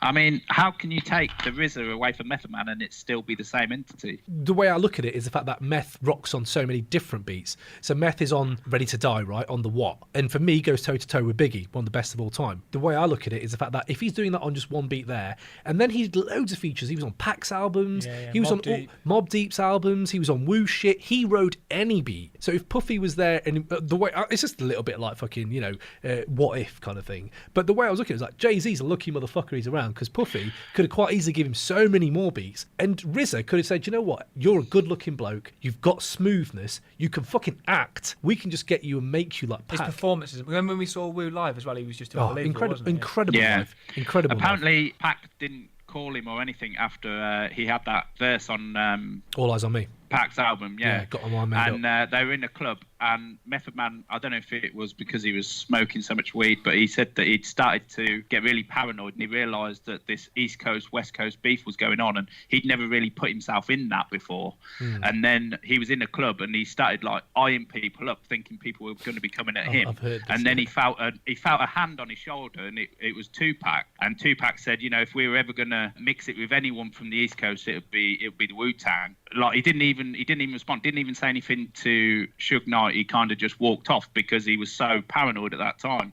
Apparently as well, he always sold himself short initially, so he was like selling his verses for $2,500. I can't remember who it was that he worked with. I don't know if it was Mary J. Blige or Faith Hill. I can't remember who it was he worked with, but he was like, yeah, the usual 25, and then he couldn't believe he got 25k for it. And he said he always sold himself short, and he went out and bought an amazing car. And apparently ODB, with what he made, he went out and bought a real banger of a car, a real shitty car. That's brilliant. So again, I don't know what I was going to go into categories with you here, John, but if I can just make two more points. I find like the standing of Tical with Slim Shady and Midnight Marauders. Just on a personal level, the way I look at it, I think that Tribe and M, I think they're hugely more inventive in their records. Again, this might be down to the fact that they've lost loads of tracks. Again, this could be one of the best like lost records of the 90s. Could be like what could Tical could have sounded like, because there's not many concepts on it. There's an amazing love song. There's amazing like anthems on there, right? It's it's kind of subdued. It's a kind of subdued album, apart from like the 3 or 4 like highlights. Do you think it does any justice to where Method Man really stands in hip hop, like this album? I think it does, because when I listened to it, you know, for me, it was one of my favourite albums of all time. It is one of my favourite MCs of all time, and Biggie's favourite rapper as well. So you and Biggie got something in common, as well as having sardines for dinner. Really? Yeah, it was Biggie's favourite rapper. Yeah. Yeah, and his flow, his charisma, his voice, just everything about it. And yeah,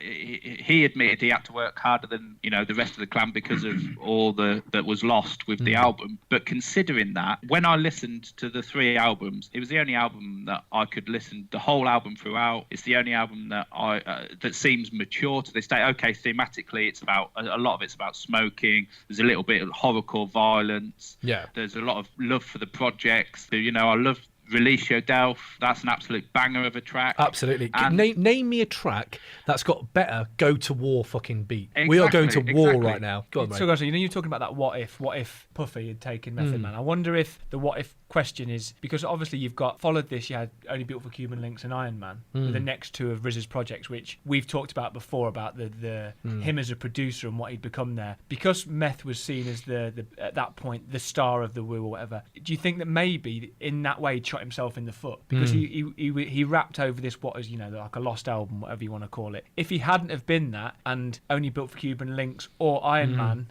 in terms of production wise, been his first album, would we then be talking about he wouldn't have needed to have gone to Puffy, or because what RZA would produce for for those artists, if Meth's first album he'd been rhyming over that level of production, then it might have been a different conversation. Absolutely, as well.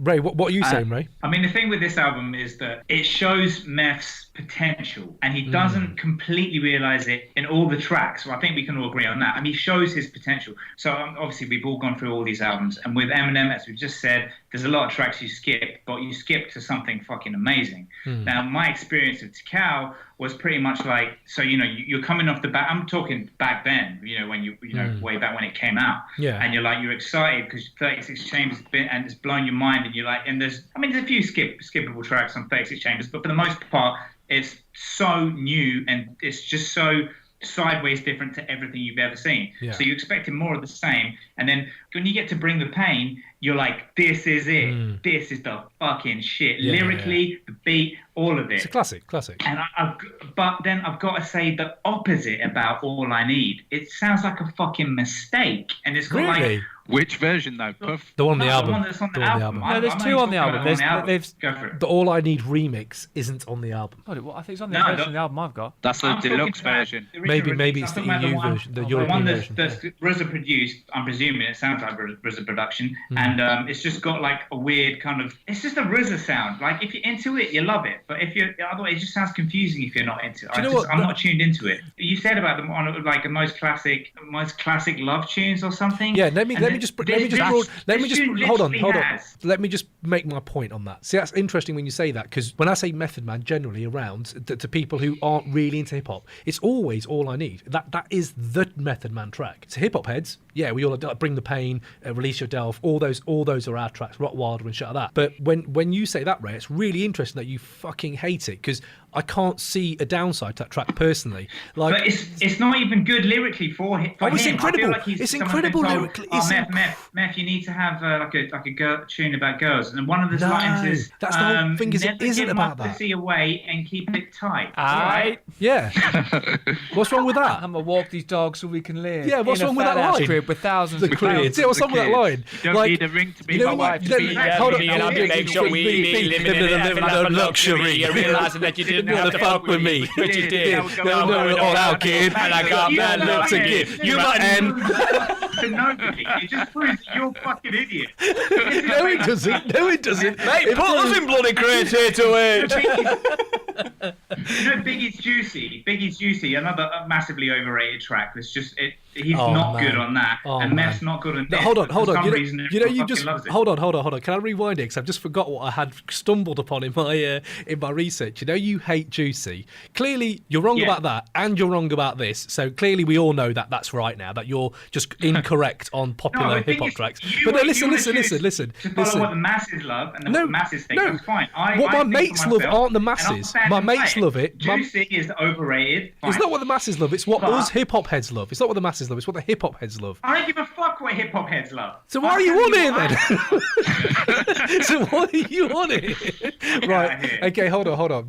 So I stumbled on this. Right. I was looking at. I think it's DJ Booth. I think it is. Who they do like classic hate, and they have this article about classic hate on Juicy and like why people hate Juicy when it first came out. And they had one on Eminem, right? And I'm just going to rewind back to Slim Shady because I found this one guy. No, don't need to rewind on why we hate Slim Shady. No, it's moronic. It's okay, cool. But let's hear that. It's moronic, but it's incredible how far some people will go. This is what they said about Slim Shady LP. This guy on here, right? This is when the internet's just started. So what's that? 99. Yeah. So right. Well, it started before that, but anyway. Right. In a genre that has such deplorable subhuman feces, such as Missy Elliott, Busta Rhymes, Puff Daddy, the Wu-Tang Clan, and various other anthropodian garbage, along comes Eminem, armed only with his witty epigrams, tantamount to that of Oscar Wilde and Mark Twain. He spits out the most profusely vulgar, misogynistic and ostensibly stupid sewage imaginable, bending over for a cheap laugh when he's at it. This guy goes on for so long. Yeah, but listen to the bottom of it. In the future, if there's ever such things as podcasts,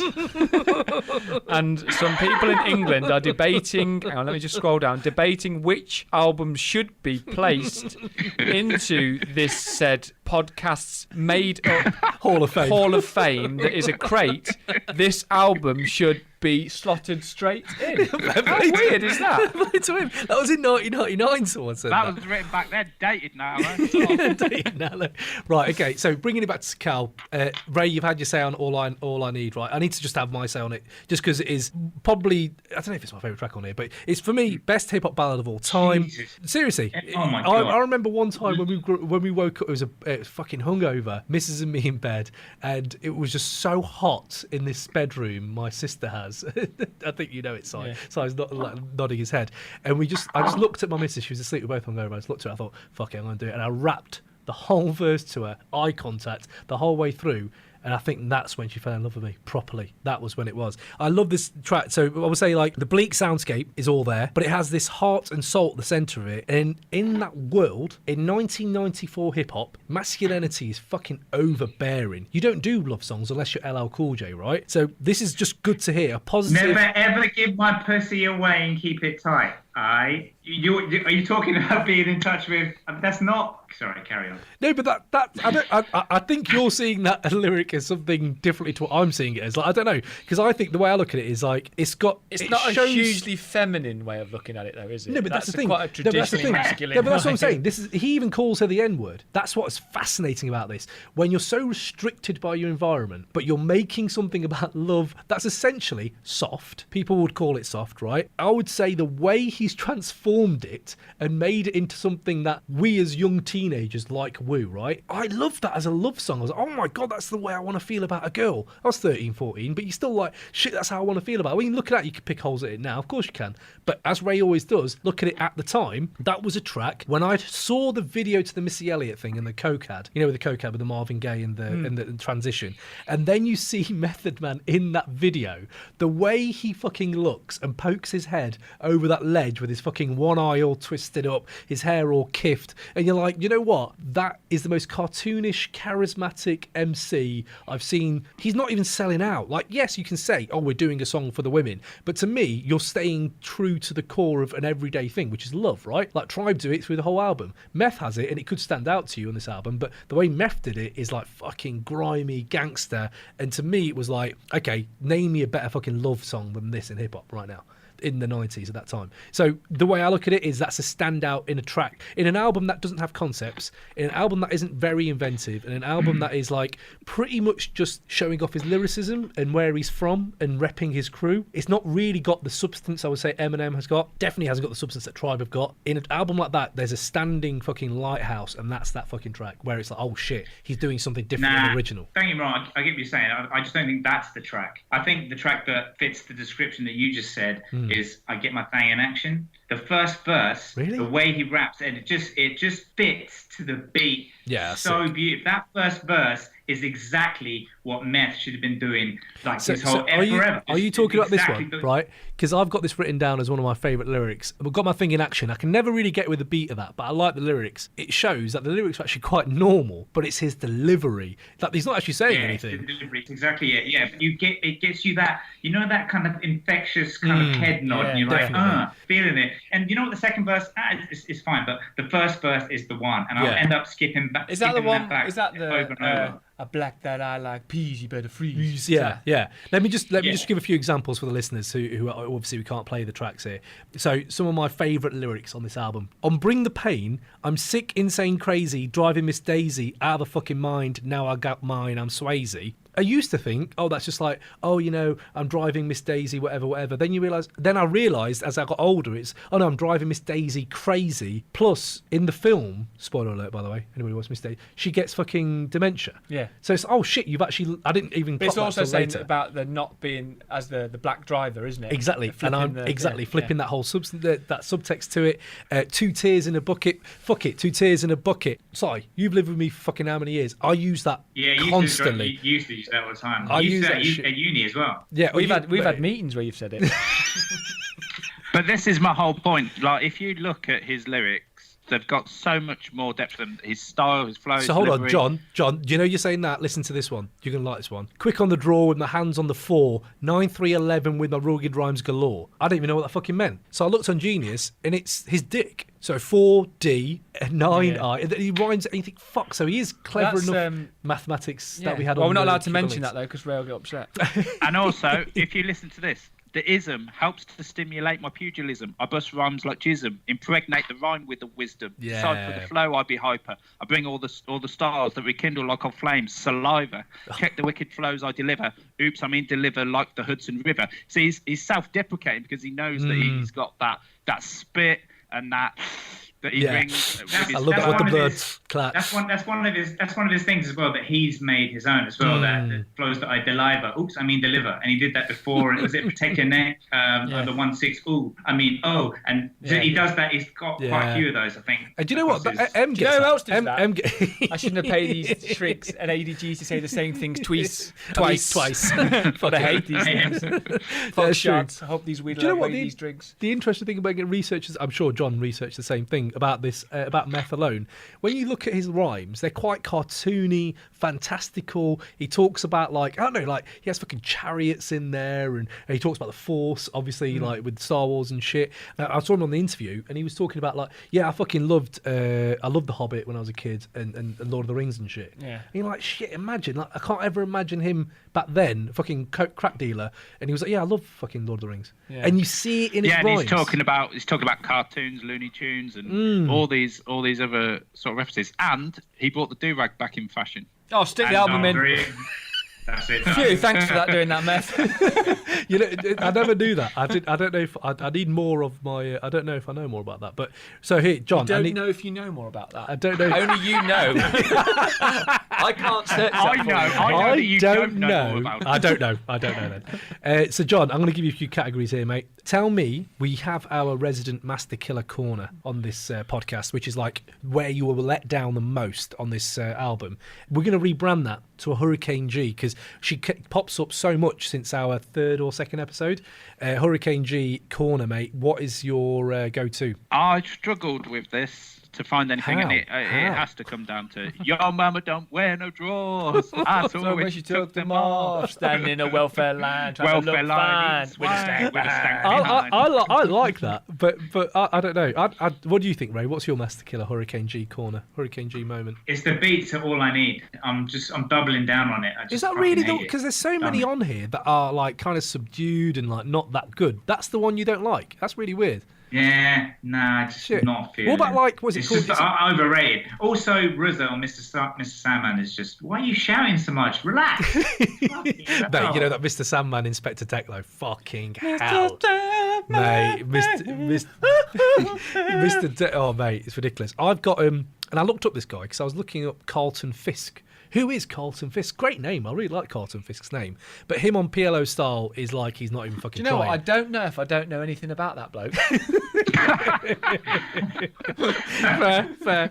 I think if you look at like when you said there about the Posse track, Mr. Sandman's one that we talk about hidden woo bangers. That's got to be one of the best woo Posse cuts. Just because Meth's killing it. I think Street Life and Carlton Fisk actually have some really good rhymes on there. I like RZA's verse on there, and you think fuck me, like Deck is just clearly head and above shoulders when it comes to like that kind of stuff. So if you haven't heard it, listeners, go to listen to Mr. Sandman because it's fucking great. So okay, cool. So you've said your Master Killer corner there for me, mate. What do you think to the album title on this? Are you liking Tical, or would you have called it something different? Yeah, I'm not 100% sure on Tical. So I think it's slang for a blunt laced with some sort of substance or... Good Googling. Good Googling there, John.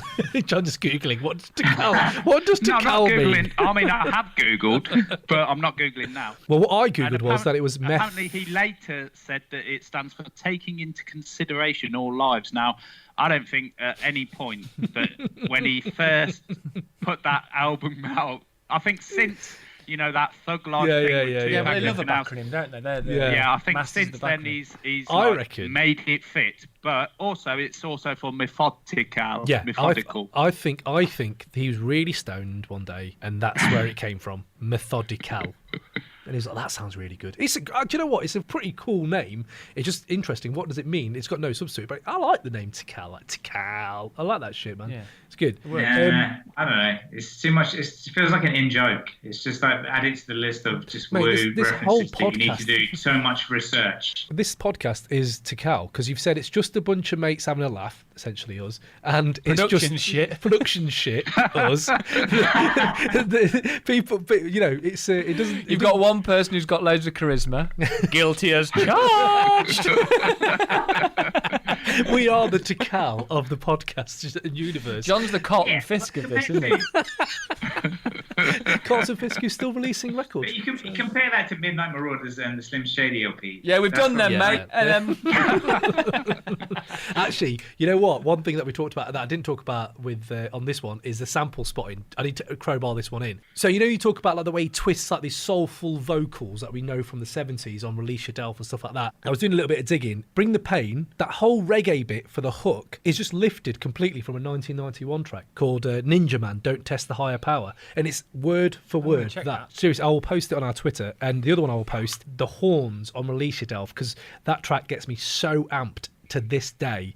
Is like this guy called Herb Albert and the Tijuana Brass, the treasure of San Miguel. Does he? Yeah. Ron on the pod, yeah. Ron Ward. So yeah, if any of you digging the crates guys out there want to go sample hunting, start with them too and go on from there. Crack on. But John, non-90s rapper John, what have you got? I got no. Well, what I wrote here on my notes is no non-90s rappers, thanks. Fair. Okay, fair enough. I had I had Tyler the Creator because I think he would fucking fit brilliantly on this, and I think Bishop Nehru is like the one who you're looking for that is Lewis Logic.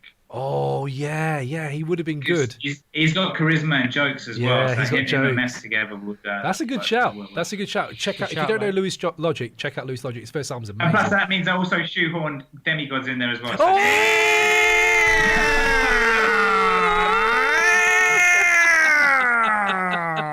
For people who are first listening, Raymond Ridge, we play Ray Bingo on this pod. He loves the demigods so much he drops them whenever he can. I was getting really nervous because we're coming towards the closing part of this, and I hadn't heard about demigods. Yeah. So fair play. So Tyler the Creator, that's good. What have you got? I ain't got shit. You ain't got shit. I got Bishop Nehru as well because tying in Bishop Nehru, he is like a Carlton Fisk thing, right? So these woo affiliates, there's just so many of them. Street Life, all these people that come out. What was it? Shaheem, the rugged child, right? At Shorty Shitstain. So I just wanted to know who are your favourite woo affiliates out of you for you boys. You don't have any. I would have gone straight to Shorty Shitstain, mate. You took my favourite one. Yeah, Shorty Shitstain. Capadonna. Yeah, obviously. Kappa. Yeah, shit. His verse on Winter Wars is one of my favourite hip hop verses of all time. No, fair. And another little anecdote from that thing that I read on Method Man. Apparently, Raekwon, he would just spit, when he was like 13, 14, he'd just spit the same verse, the same 4 lines over and over. So Method Man was sick of hearing these same rhymes being spit. And apparently, it was Capadonna's verse that he was spitting. No way. Yeah. Great Googling. He was writing anything back then. Right, so. And apparently, nobody can dress better than Kappa either. You heard our podcast. Check out the last podcast. The podcast on Cuban Links because I haven't heard it. The view listens to that because the way he's dressed in that ice cream video is special. So John, I would like to hear your final argument for why you think Tical should get ahead of Midnight Marauders and Slim Shady LP into Crate 808 starting now. So it could have been commercial, but it wasn't. They kept it dark. His flow, his charisma, his voice is iconic. The production on it, considering all that went through it, it's got that heavy, dirty bass. It's complete as a piece of art. It's consistent. And I think out of the 3 albums, it's the only one that holds up to this day and doesn't sound dated. Wrong. Ray always has something to say, doesn't he? Right, okay. So, John, loved the argument. Great debut on Crate 808 there, mate, by the way. I just want to put my hands up there. Good work.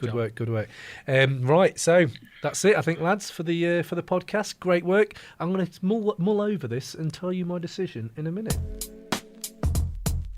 So, I've had a little think. I've been mulling over the 3 that you're asking to get into Crate 808. Slim Shady is up there. Yes! Brilliant! Cheers! Thank you, mate. Oh, phew, what a relief. Finally got one in. Whoa. Whew. Let's just cut to the chase. Just remember, the last 2 that I brought were Onyx and Raekwon. Yeah, Cuban Links is a heavy one. But I'm so relieved. Thanks, mate. Cheers. I really enjoyed Slim back in the day. I did. If it was Marshall Mathers, I would have won. I think he was more polished. But it's not 90, so I understand. But I think I'm going to go with it's got to be Midnight Marauders in Crate 808. You're joking. That's absolutely ridiculous. I'm sorry, lads. I'm sorry. But I'm not sorry. I'm not sorry. I'm fucking right. It's true. The thing is, it's just a fucking landmark. It's a landmark. And to this day, it's consistent through the whole album. I listen to it regularly, more than I listen to the others. If Meth had probably 2 more standout tracks and not stuff like that last track he's got on there, I can't remember what it's fucking called, stuff that I just don't listen to, that would have had a bigger argument. But I thank you for bringing it because I think it was an album that's been slept on and no one talks about it. So everyone out there, go listen to Cal because it is fucking brilliant. But if you're looking for a fucking Crate 808, it's got to be Tribe Called Quest, Midnight Marauders. Ray, well done, mate. You got another one in. That and DMX. Big. Right, so. Unbelievable. What a waste of time. I'm in since 7 o'clock this fucking morning for that. Oh, mate, I know. Right, so all that's left for me to say is, Wait.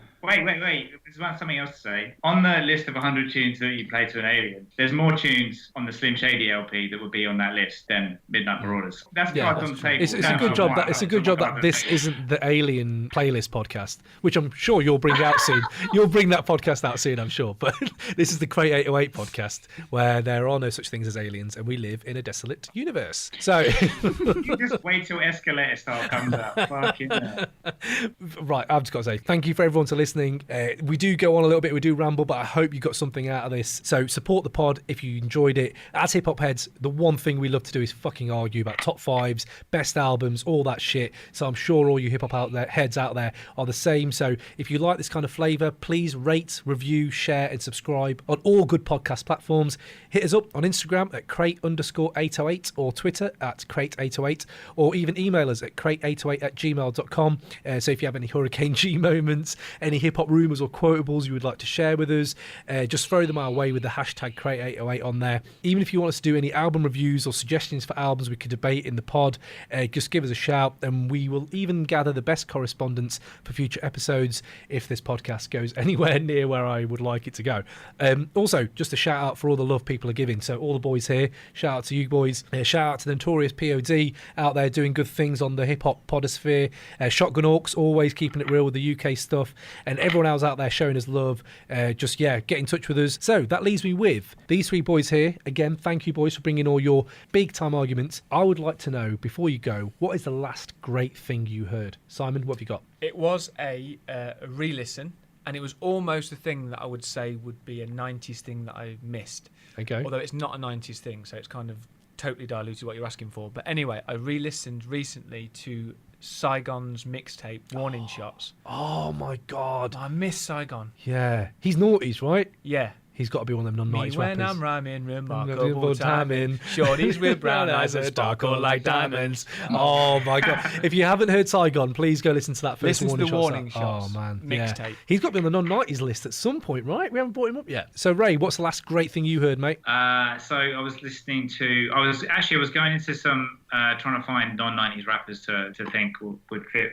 on any of these, and went down a rabbit hole. And Odyssey, I've been listening to that track Own Appeal by Odyssey, and it's absolutely brilliant. It's one you can just put on repeat, and it's one of those ones that changes the way you walk. Yeah, influenced by Tribe as well, I would say, definitely. That's where I was going to throw it in the mix. But to be honest, Odyssey's lyrically too good, and Tribe they're not lyrically great, so he wouldn't have fit on that. John, vindicated at the end there. John, what's your last great thing you heard, mate? The last great thing I heard was, I like my beats harder than 2-day-old shit. Steady eating booty MCs like cheese grits. So it is great then. No, the last great thing I heard, I rewatched Baby Driver, and the entire soundtrack to that is just incredible. Mate, yeah. Good shout. My last great thing, I would say, there's a few little ones, but I'm just pitching them out there for people who haven't heard them. I know Ray's going to pretty much jump on me from the jump here. So, Little Sims's Grey Area. Just stop. Stop. No. That for me, UK album of the year so far. That's not even. Oh my God! There's just levels upon levels of just dog shit. If anyone enjoys or gets some value out of Ray and me talking about this, we may release some offshoot podcasts where we make Ray listen to new hip hop and just have him like live reactions. I just smashed crockery against the fucking wall. Crockery, interesting. Hopefully use that. Crockery, yeah. Right. So other ones I've really enjoyed that I think people should probably get something out of. Dave's album Psychodrama is great. Dirty Dyke and Lunacy. If you listen to they're like a year or two old, their albums, fucking brilliant. Dirty Dyke, by the way, if you go see him live, is fucking great. He brings out an actual caravan onto his gigs. He's great. And then I would say someone you'd really hate is a guy called Da Baby. and his new album's called Baby on Baby. Honestly, that's a Chris Morris invention, surely. Honestly, it's fucking enjoyable. It's enjoyable music. So there we are. Peace out, guys. Hope you enjoyed it. See you all later.